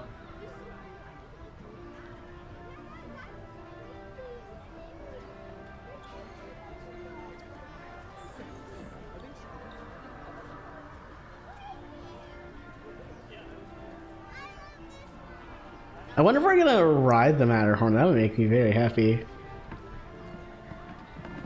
I think like one of the cool things I really like to ask Disney fans is like what Matterhorn side they prefer, because there are actually two sides to this ride, the Matterhorn bobsled. But there is the Fantasyland side and a Tomorrowland side. They are basically right side and left side with a bit of slight variance to the tracks. Tomorrowland's a little faster, but it's also kind of rougher too. And I actually kind of like getting jostled around on the Matterhorn. So like I prefer Tomorrowland, but I know a lot of people have problems with how aggressively jostly the Matterhorn is, which is super fair. Yo, it's so dark. Where am I? I'm scared. Oh! Ooh. I think we're on the Fantasyland side. Oh! There's a real Yeti on this ride. Trying to grab ya, trying to nab ya. Whoa! Whoa! Whoa! Wait, actually, here. I'll accurately simulate the right experience. Whoa! Whoa! Whoa! Whoa! Whoa! This ride is really fun. It's just really, really jostly. Any movement you make shakes you like 500 times in a row.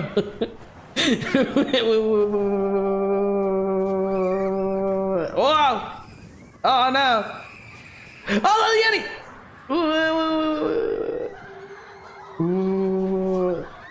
Is that Tomorrowland on the other track? Yes. Oh, we're almost there. We're almost there. And yay, we made it through the Matterhorn. Yeah, it's not quite like a dueling coaster kind of thing, but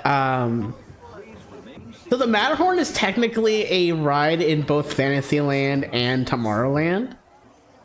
So there's 2 ride tracks for both.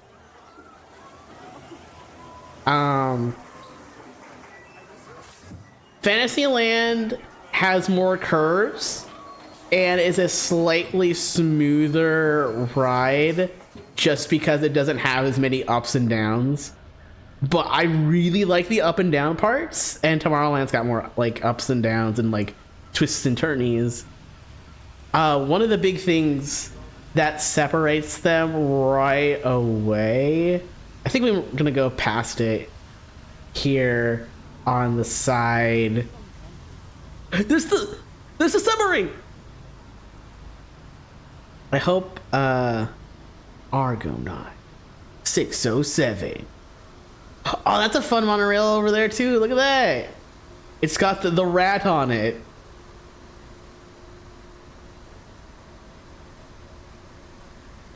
Wow. I guess not. But wait, oh, maybe. Maybe if we can see it, possibly. We're going to Tomorrowland. I guess not. Dang it. So right here, this part is still like this whole area right here is still like the Matterhorn, and you can kind of see the facade outside. There's a waterfall, which I think you can see a little bit of right there. See, here's like a waterfall. This is all part of like the actual ride track.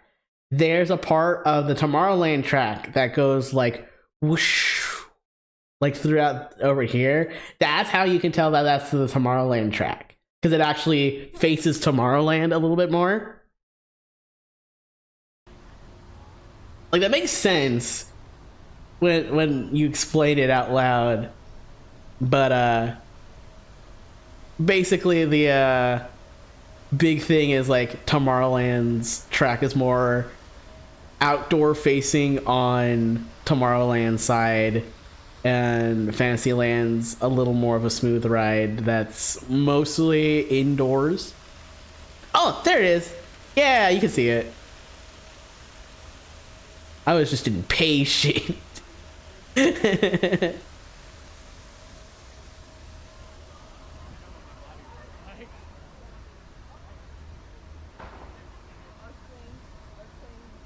Need to see the, I think it's the Voyage with Nemo and Friends sub. The goals. Look at them go. Just little guys, just little dudes.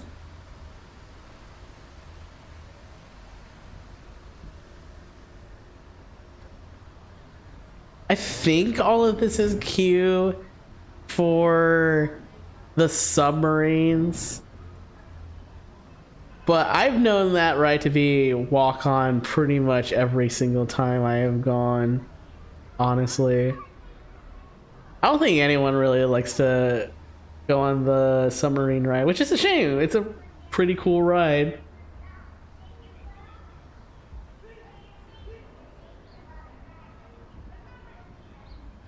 Nemo submarine voyage!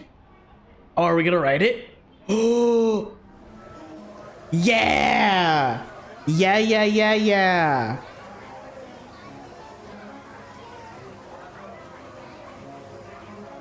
Ginkin MD, hello! Greetings, Ginkin. Greetings, Raiders. I am Demeter Lupin, greatest scientific genius of the world. And normally we do crimes and we play lots of Sonic games here.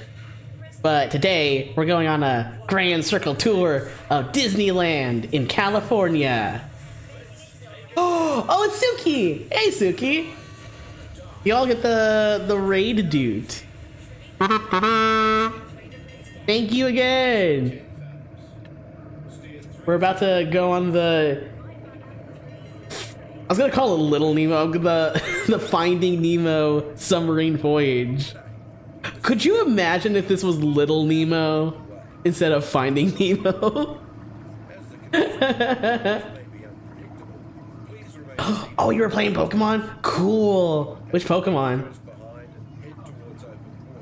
Was it Scarlet Violet? Was it Sword Shield? Was it Pokemon Mystery Dungeon? ROM Hack a Platinum? Ooh, sweet. Oh, ooh, Soul Links are super fun. I love watching them. I should check out your VOD once I'm done with mine here.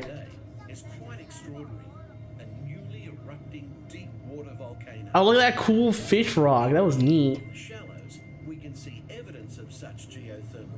I wonder, so back in the day, this used to be based on 20,000 Leagues Under the Sea, which, like, you know, makes sense. You would go underwater in the submarine for 20,000 Leagues Under the Sea, right?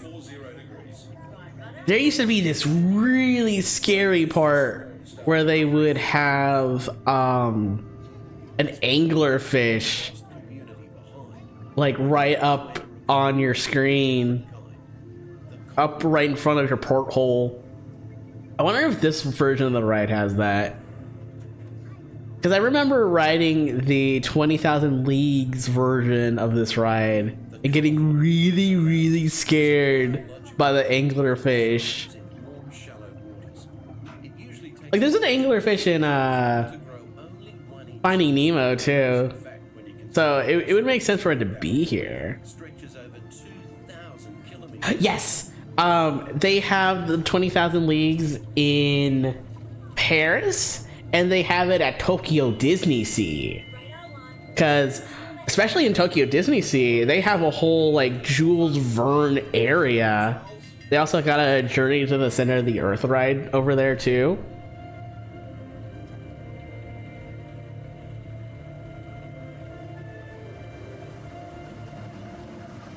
Ooh, transition bubbles.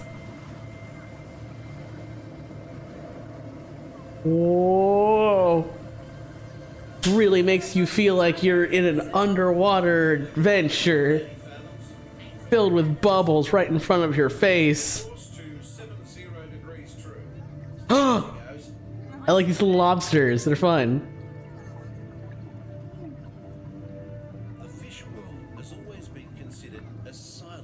Oh, does Paris still have the Jules Verne area?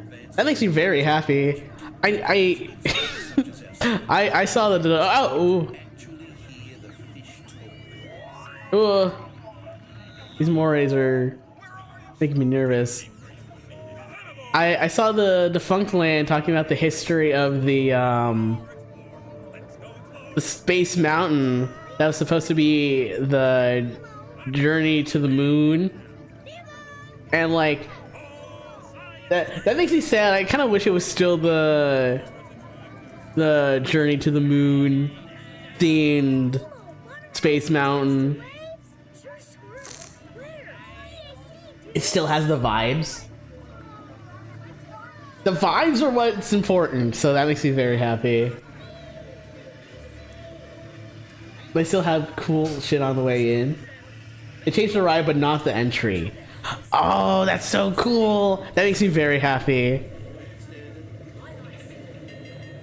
Yeah, the actual like aesthetic that they used to have for the Journey to the Moon was really cool. So I'm glad that's still in the queue.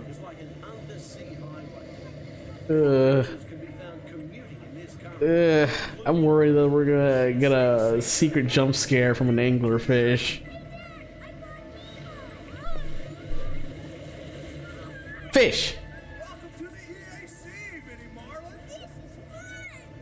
Okay, so now we're in the East Australian Current.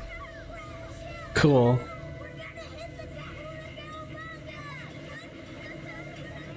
Whoa.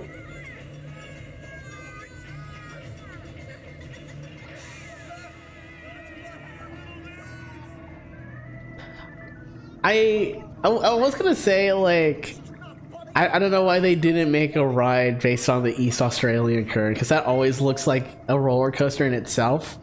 But I forgot they actually do have a ride based on it in actually, like, I think that is Disneyland Paris.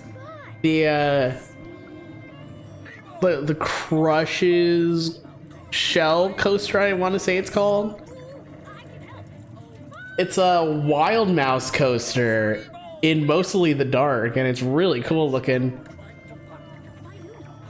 I can't remember if that's Disneyland Paris or Tokyo Disneyland, but that one's fun. It is Paris. Awesome. Yay. There's nothing I like better than canned food. Oh, don't worry. Yeah. At least not all at once. I'm glad you have been to a park though, Suki. They're a lot of fun, and also a lot of folks here have never been to a Disney park, so I'm glad you understand. You know.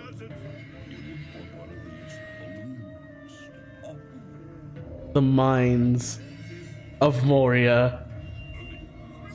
You used to work at Disney? Oh, I actually have a really long line of Bun family that used to work at the Disney parks. My mama Bun used to be just like a general cast worker that did a bunch of different things, like ride operation and maintenance and stuff like that. And Grandma Bun used to work at the... So, for those of you who don't know, did you know that the Dorito was pretty much invented at Disneyland? Basically the idea... Oh, fuck! Yeah, okay, there we go. Holy crap. That was scary. I got jump scared while I was talking about Grandma Bun. No! My name's Dory too. Oh, I hear ride plot happening.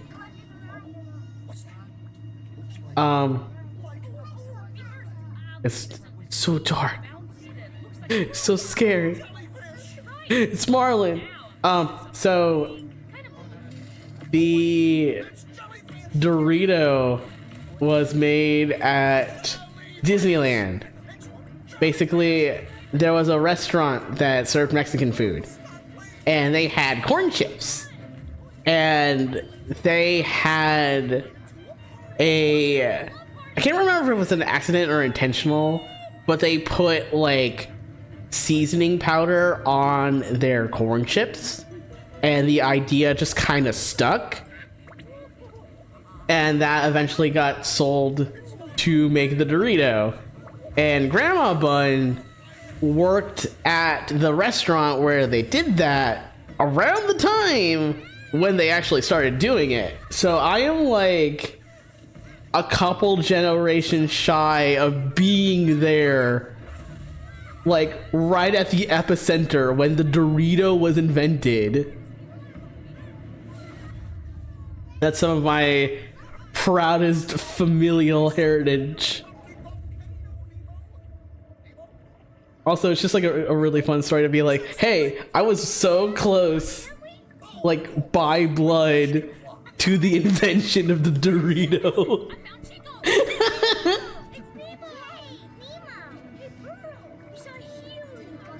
Can I tell you all a different story too, related to Finding Nemo? I actually told it to Kalmata recently.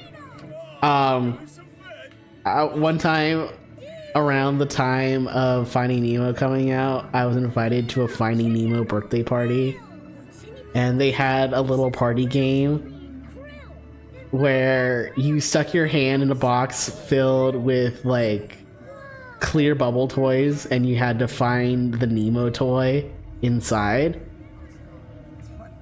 And they had like toys from McDonald's of all the characters except for Nemo. So the party game, you were actually trying to look for Marlin, because they didn't have the Nemo toy. So if you found Marlin, you won. And I remember being maybe like 6 or 7 in human years at the time, and I was so mad. I was so mad that they were calling Marlin Nemo. I'm like, but that's not Nemo, that's his dad Marlin. And they were like, yeah, we don't have Nemo, so we're just gonna pretend that Marlin's Nemo. And I'm like, it made me so mad when I was a little youngster.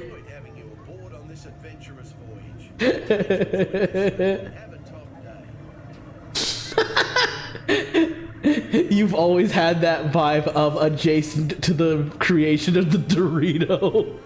Thank you, Dot. Thank you, Dot.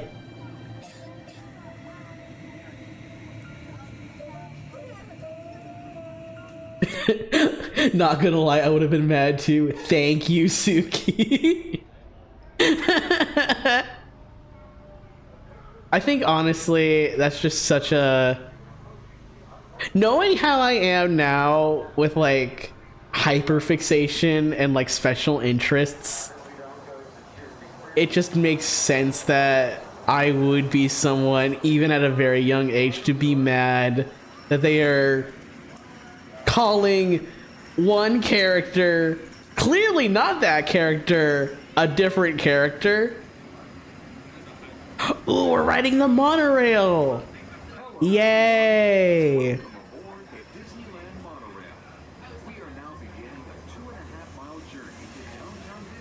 A 2.5 mile journey. Get to watch Autopia going on down there. Marlin is a swordfish. What the? Yeah, Marlin's also the name of Nemo's dad, so he's like named Marlin, but he's a clownfish. Get to see all the behind the scenes.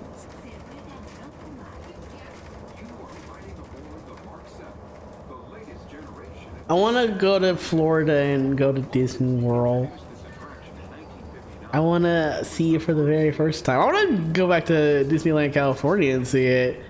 Like, I know so many parts of this. Oh, hello. Anonymous gifter giving out 5 whole subs. I don't know who you are, anonymous gifter, but I love you.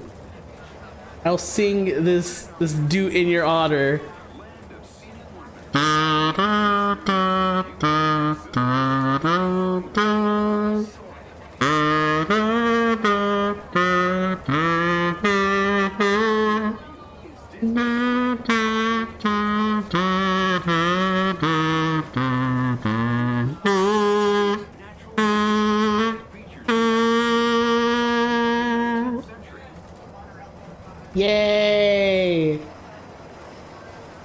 Yeah, yeah. Kuma got hit like twice with that gift sub. Hey yo, Hatch 2 and Wonder Witch and Starbriar. Amazing. Boingo Rider redeemed. Would you fuck Jet the Hawk right now?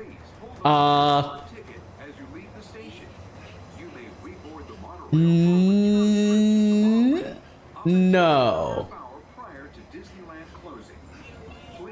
Oh, wait, it's the Leo Disney store. Yeah. Oh my gosh, downtown Disney looks so much different than I remember. I don't think Jet or any of the Babylon Rogues would like Disneyland. I think of Sonic characters that would like Disneyland, and it's like immediately Dr. Eggman. I don't think many others would actually enjoy theme parks. I think some of them would like boardwalk type of amusement, like carnival games and like a coaster or two. But I think like a whole themed park, and I think like no, easily that is exclusively Dr. Eggman into that. I love how you get to see the road from the monorail. That's so cool. Bienvenidos a bordo. Para su seguridad, permanezca sentado y mantenga las manos, brazos, pies. There's a Policia over there. In a couple of years, when you're germicized, great way to start a sentence, I must say. I think you could start any sentence like that and just like set yourself up for like a really good time. In a couple of years when you're germicized, I can't wait to see someone make a compilation of all the would you fuck Jet the Hawk responses. That would be really funny. Just seeing me flip-flop constantly.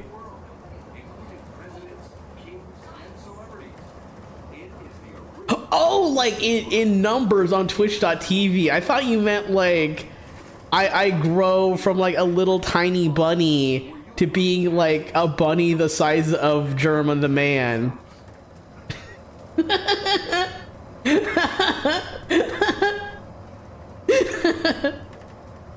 I don't know why, like, my initial thought was height and not like popularity. Which, knowing Germa isn't too much more growing to do. He's a tiny man, but also oh, there's the Disneyland Hotel. You could tell because it's got the really cool like pool with the slide. Ooh, it's so pretty here.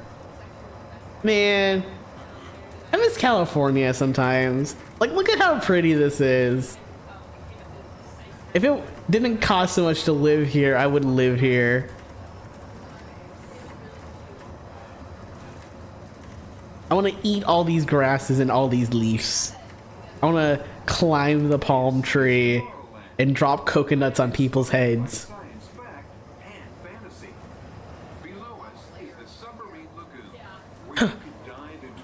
We're going back to Tomorrowland.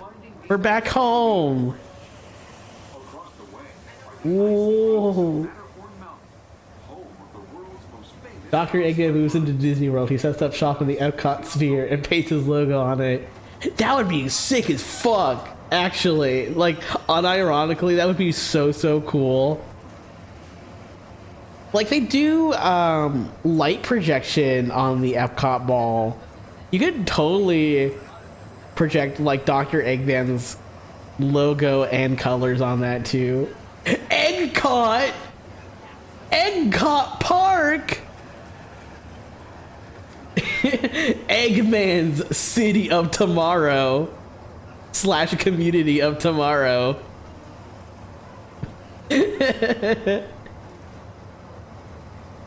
You know, I think some of the things that Disney has done in recent years are absolutely some shit that Dr. Eggman would do. like they have those like Disney living communities where you can get like townhomes and apartments owned by Disney. Dr. Eggman would do some shit like that. Being like, hey, do you want to live in this beautiful, luxurious apartment of tomorrow? Well, if you join Dr. Eggman's Storybook Living, you can. And then, like, there's, like, secret lead paint in the water that turns you into a robot from the inside out. And you're, like, 3 months living there, and you look down and you're like, oh, no, I'm a robot. And Dr. Eggman's like, meh, all according to plan. You got a lot of Fantasyland on the monorail, too. I'm kind of surprised.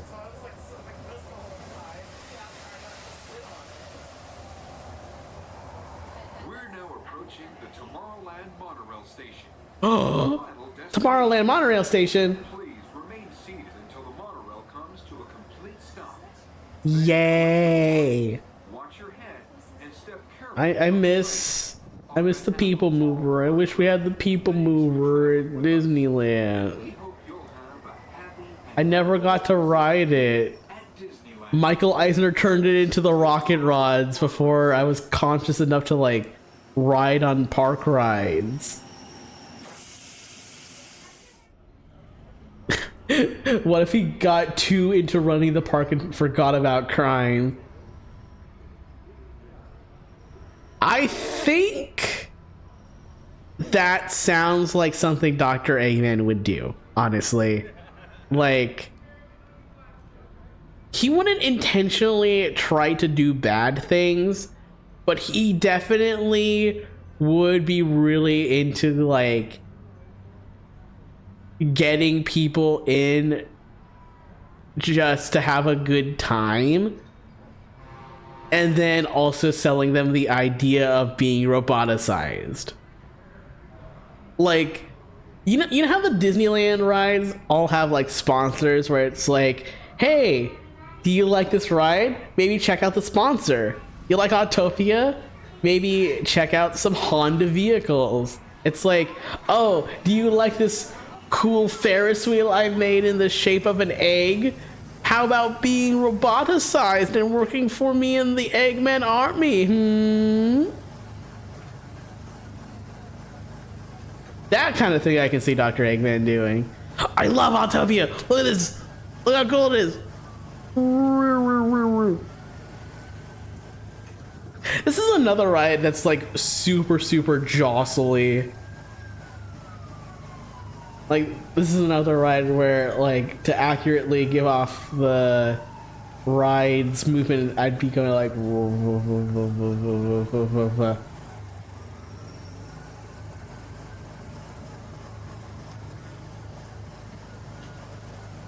We're only going 6.5 miles an hour, and I'm getting really jostled.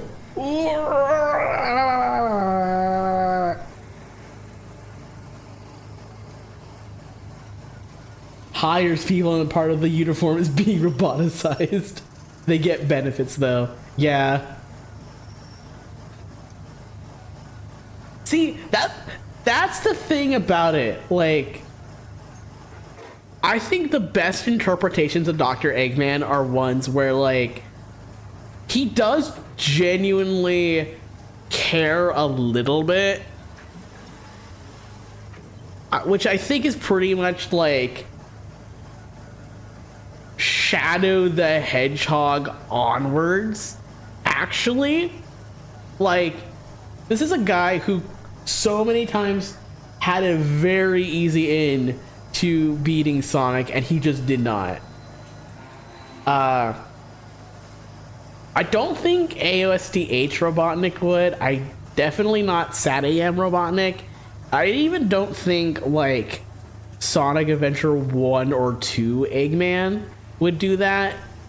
But, like, you'll look at Shadow the Hedgehog, and Dr. Eggman's got his weird, like, spooky haunted house themed, like, secret base, and he has a whole room dedicated just to having like his Chow collection in there, and it's like a nice wide space for them to all hang out in.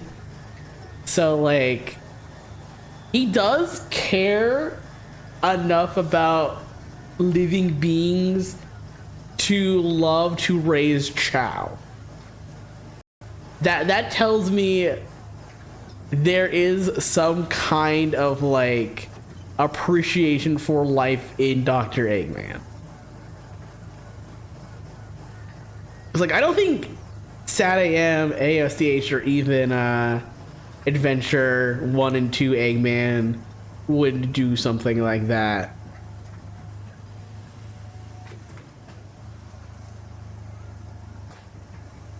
I love this fun little track for Autopia. You're just moving down, just cruising. Get to see the Honda plane, the ultimate in flying. I remember when I was a little kid, like all of these cars here, they had cars that have paint that changes in the sunlight. So like in some lighting it would look kind of like bluish, and some it would look like green, and some it would look like purple. Iridescent had iridescent paint, and that was so cool. I always wanted the iridescent ones and I never got it, and I was like, ah, ah, ah, wah, wah, wah.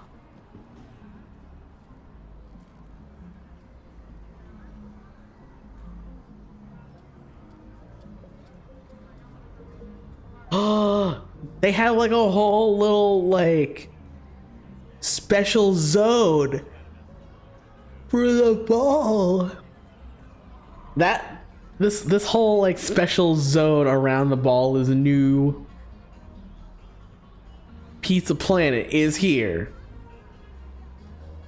I think they actually like moved the ball. It used to be like more in front of the arcade. No, we don't get to spend any time with the ball. No. Aw, man.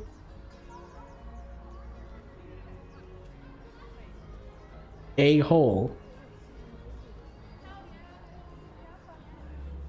Is that like 15-minute wait standby for Space Mountain?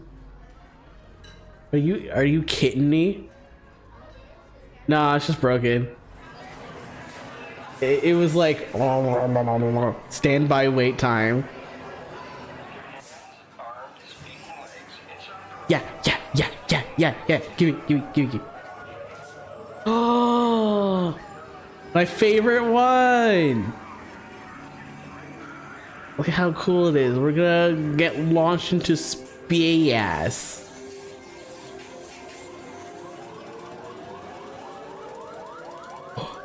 This is gonna look really lame, but like it's gonna feel cool.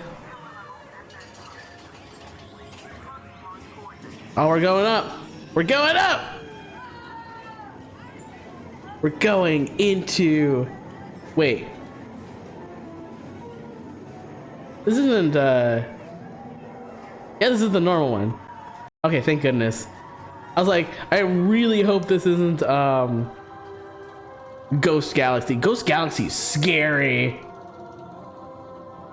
TF2 Medigun sound. Oh no. I can't believe Disney stole from TF2. This is crazy. Oh! Whoa! Whoa! Whoa! Whoa! Here, I'm gonna turn this up so you can hear all the soundtrack for it. The soundtrack bops. Wow! It's a little quiet, but I really like it a lot. Whoa!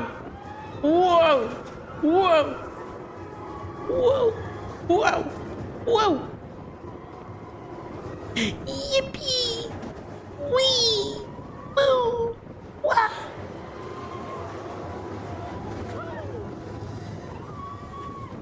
I promise this is like way funner and way cooler in person when you're actually going like boom, boom, boom, boom, boom, boom, boom, boom, boom, boom, boom, boom, boom, boom. But like you watch ride POVs of it, it's just like it's black and like kind of speckly.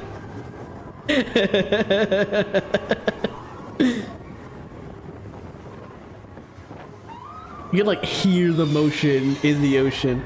Vroom, vroom, vroom, vroom, vroom. And then your picture gets taken.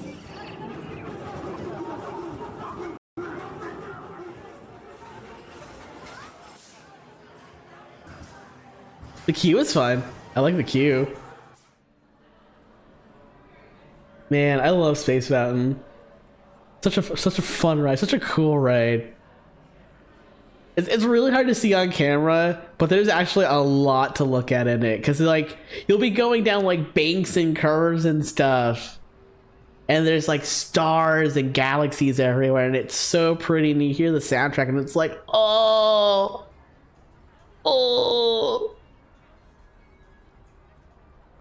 I wonder if we're going on Star Tours. I would love to go on Star Tours.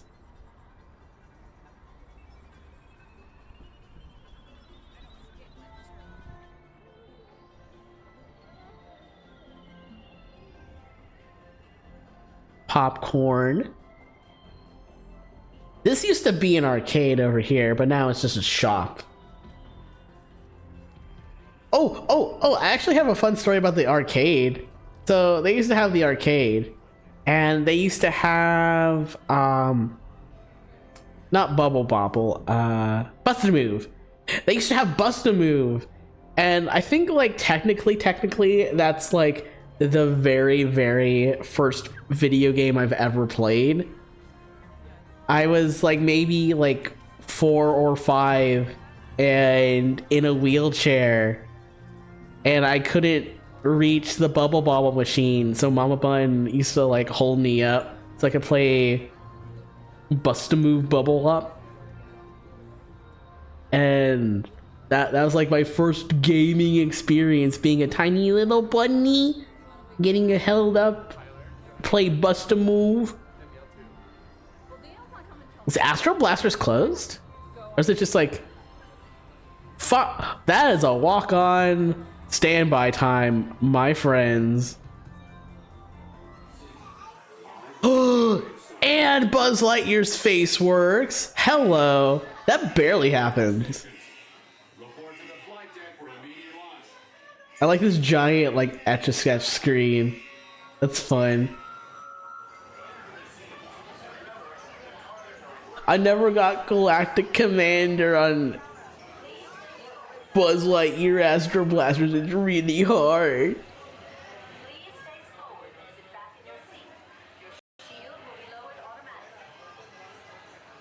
I do love theme park rides that let you like have a little blasty gun and like shoot stuff though.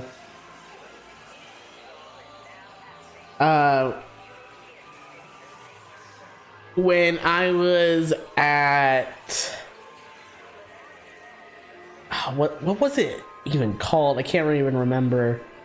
There was a theme park I went to that had a light gun ride done by the artists Meow Wolf. Like, they're the folks that made the... You know Meow Wolf, right? They're the ones that made that wacky exhibit that's like a grocery store in like liminal space. They made a ride that was kind of like this, but like in the style of all their wacky liminal shit.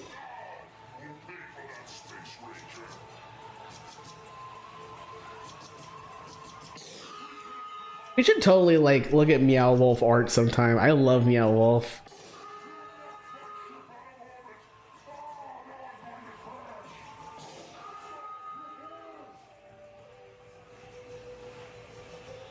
Meow Wolf grocery store.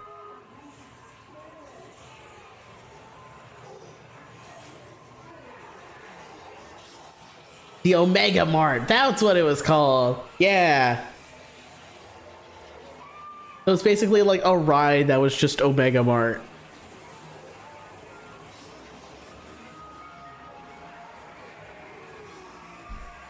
This one's pretty fun too, though. I like seeing all these wacky, cartoony aliens going on.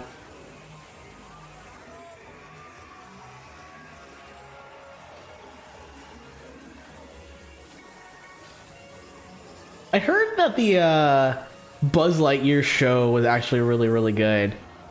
I am surprised I've never seen it. Like, I used to not like action shows when I was a baby bun, but there's a lot of silly designs and silly characters on Buzz Lightyear of Star Command, and I think that would have outweighed all the action-y parts for me.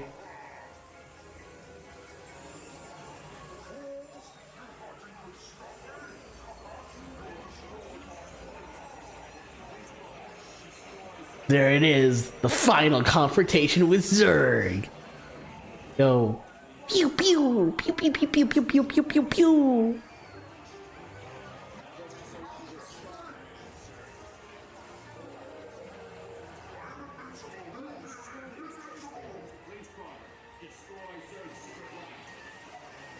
Destroy Zurg! Destroy Zurg! Go, Buzz, go!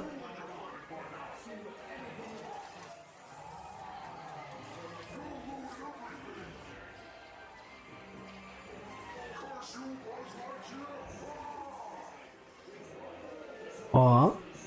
Aw. All the aliens are here and they're free and they're hanging out. They're returning the Zurg toy.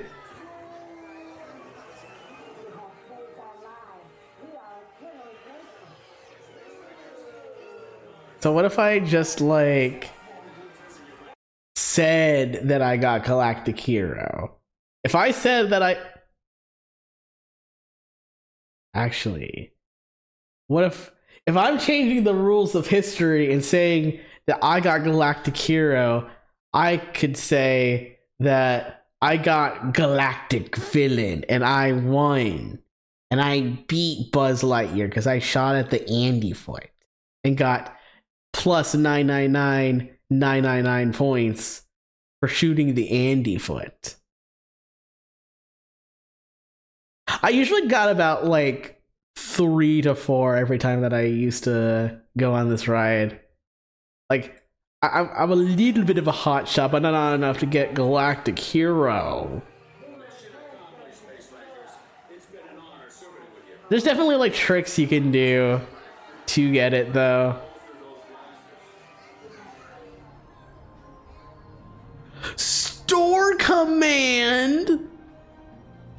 Store Command! I wonder if like Star Tours is practically walk on too. This is like later in the, doing Tomorrowland later in the day is a good strat. Kudos to this POV walkthrougher that we're watching.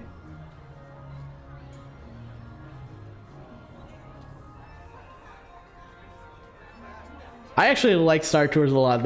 This is another like ride that really, like, you gotta feel it to understand it. Attention. The current security Oh. has been raised to level 5.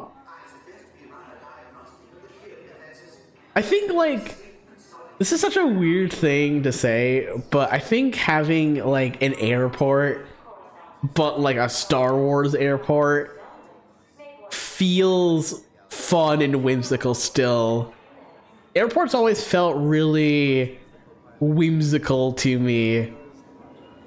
I guess it really depends on the airport, but they've always felt like larger than life and really fun. Like, there's so much you can do, so much to see there, and it's always like, whoa, whoa, whoa, whoa. Like when Saf and I went to Florida, and it was my first time going to Florida. The Orlando airport was really, really cool. They had shops, they had the mall inside, they had the palm trees. We saw birds inside of the airport multiple times. It was so cool. All passengers, please prepare for When I took my trip a couple of months ago, 2 separate airports had rocking chairs. And that was what I was most hype about. Having rocking chairs at the airport's pretty cool. I'm trying to think of like the coolest thing I've seen. I saw cornhole in like an outdoor hangout area of an airport once. That was really neat.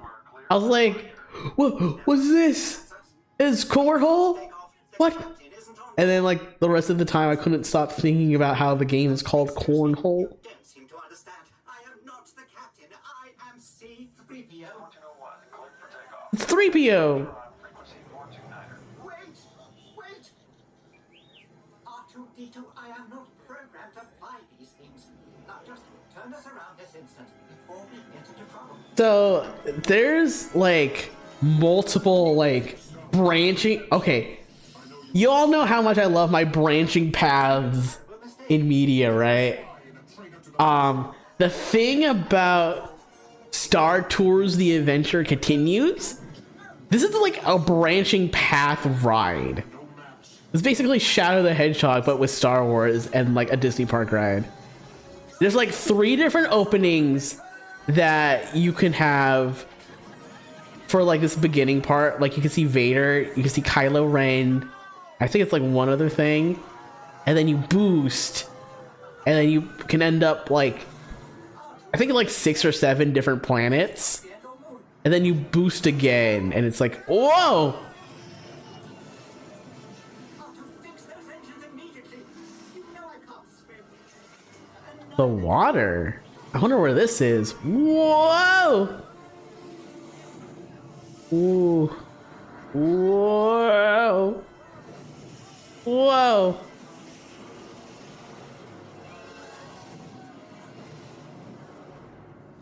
What a ghastly place. What? Go away, beastly thing. Whoa. Tentacle eye. This is new to me. I'm like, whoa, where are we? This is crazy. Vroom, vroom, vroom. A transmission. I am Mars Kanata, and I come to you with an urgent message. Ah? The shadow of the dark side is spreading across the galaxy.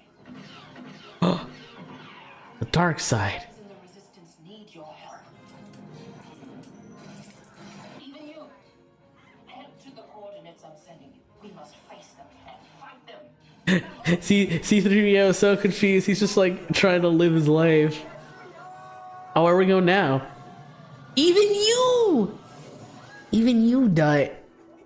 But not me, because I'm a bad guy. I'm out here doing crimes. I can help you all on your adventures, even if they are good sometimes. Oh, this place is spooky. Like a bunch of crystals everywhere. No!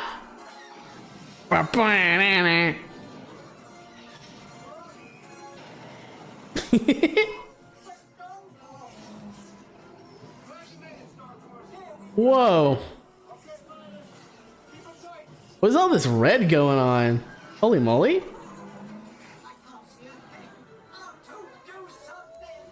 What? What? Was all this like strawberry jam getting like smushed by all the AT-ATs?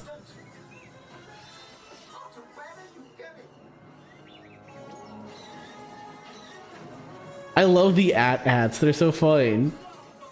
Funny camel robots. Now let's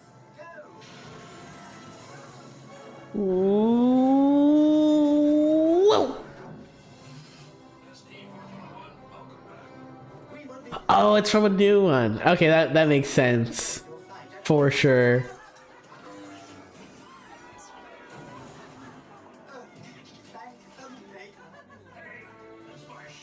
Now we're home. We can run away as fast as we can so we don't get in trouble. Yeah, it looked pretty sick. I love seeing giant camel robots smash strawberry jelly into the snow. It's my it's my secret fetish.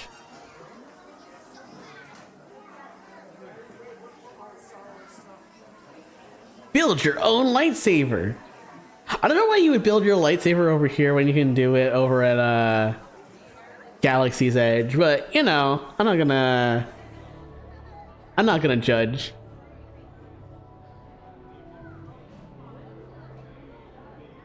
I wonder what these walls behind me are for. You can see that? I wonder what these walls are for. Bump, bump, bump, bump, bump, bump, bump, bump, bump, bump, bump, bump, bump, bump, bump. I wonder if it's to... Oh! Would it be? Oh! Fix the people mover? Oh! No, it's probably not to fix the people mover, but that would be really cool if it was. Oh, I wonder if it's Astro Orbiter refurb. That would make more sense.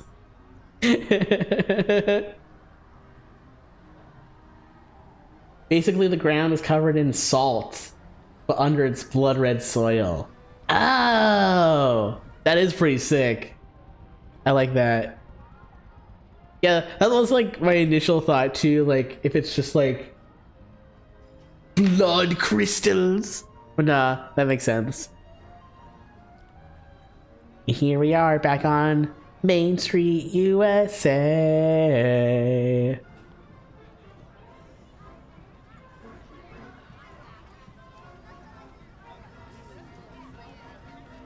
Oh, I don't want my Disneyland day to be over. I want to go get some ice cream and ride the train with everyone.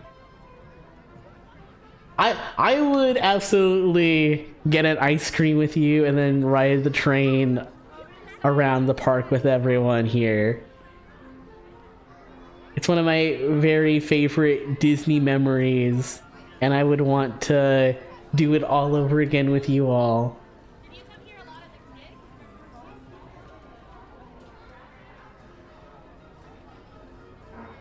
I love the vibes of Main Street, USA. There it is! There it is! There it is! There's the ice cream! There's the ice cream! No! Ah! Oh. Carnation Cafe.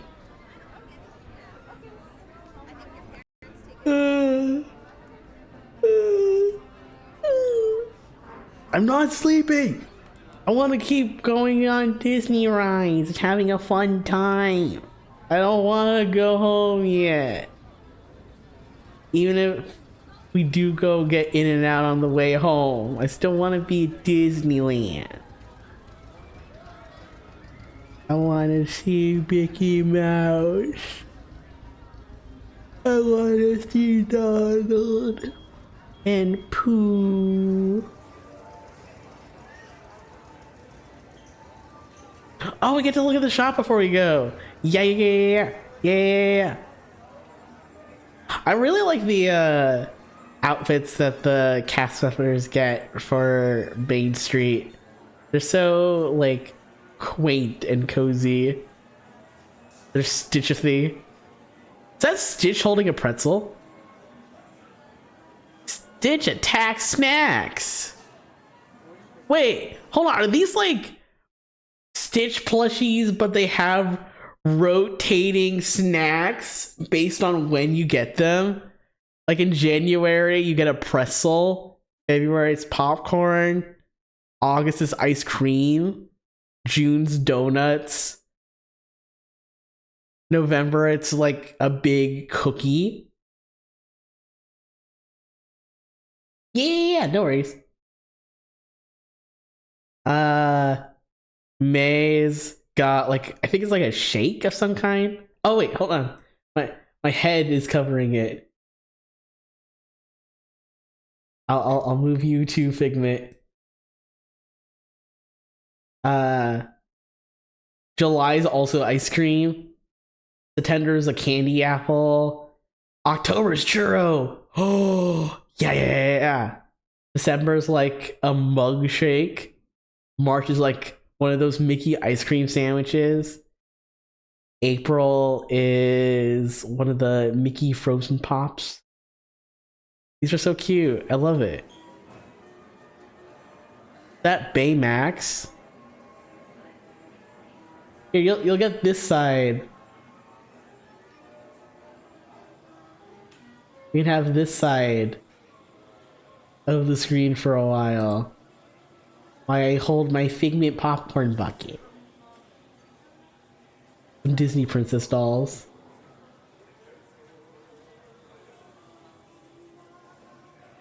I like these black and white Mickey plushies. They're really cute.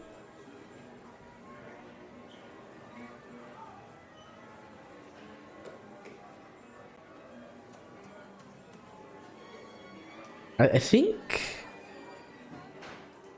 lots of like keychain stuff over there, and clothing and apparel. Got some candies. You got the little mannequins up the top of there. Backpacks. Some New Year's merch. I like these fat-cheeked Mickey plushies. Maple hates them, but I like them. Cashier, written in like really fancy lettering.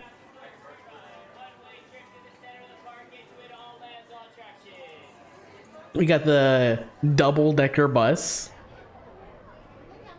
Oh, you know what we should do sometime? We should have a stream where we look at like Disney pins. Cause I was like, I remember going to that shop and getting like Disney pin trading pins. I used to be really big into the pin trading back in the heyday. I had some really cool and rare Disney pins too. I don't have my collection anymore. Sag.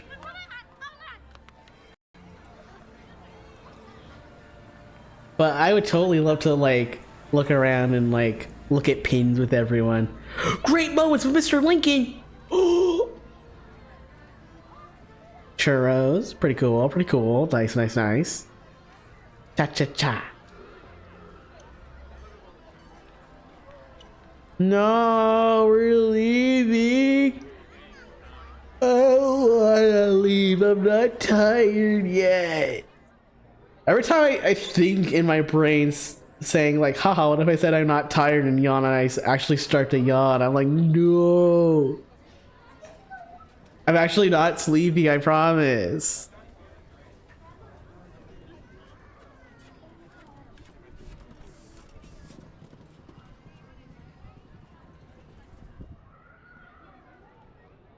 And there it is over there, the rat that started it all.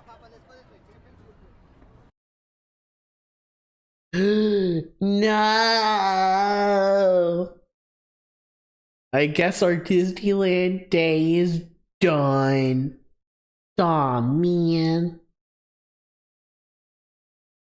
I wanted to fold my arms to kind of like look like I'm folding my arms over Figment, but now it just kind of looks like Figment is my body.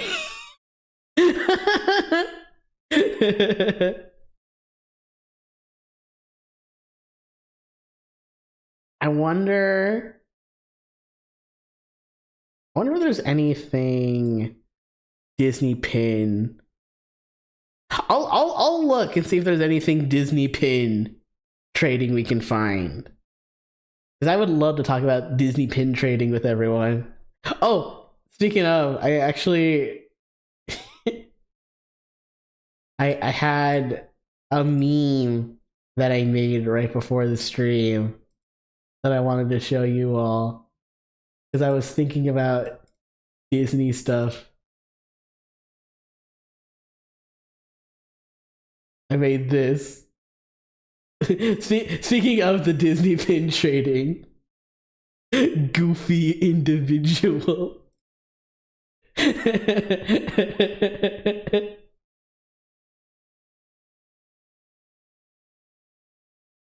All right. So we can't stay in Disneyland anymore. It's time to go home. But on the way back, we can get in and out, and we can listen to your pick of the Disney Classics Collection CD, as long as your pick is the purple disc. Purple and green are both pretty good, but actually, never mind. You can pick whatever color you want. Just I really like purple and green. I like collecting pins. I like to browse artist alleys at cons and see what people come up with. Yeah. But I recently came across like pins that just came with some things that I have ordered before. And I have like a nice little tiny collection going on myself. And I look at it sometimes when I'm going down the hallway and I'm like, man, I kind of want to get more. I want more pins. They're fun to look at.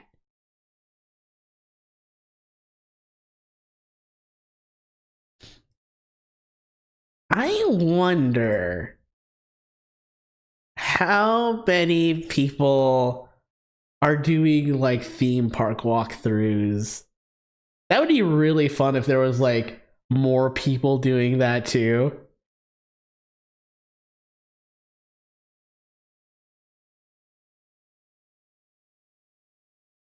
I wonder if there's any other like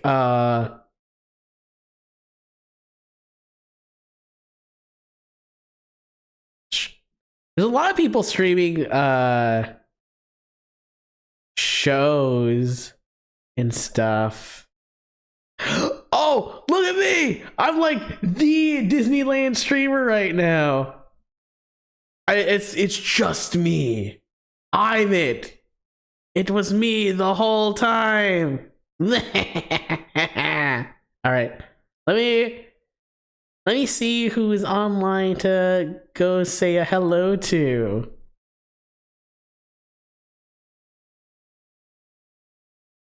If you have something to say, you better say it now. That Jade? That Jade online? Jade's online and she's playing Persona. Ayo.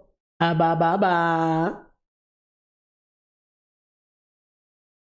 So we're gonna raid Jade Velfire because she's a sweetheart and I love her.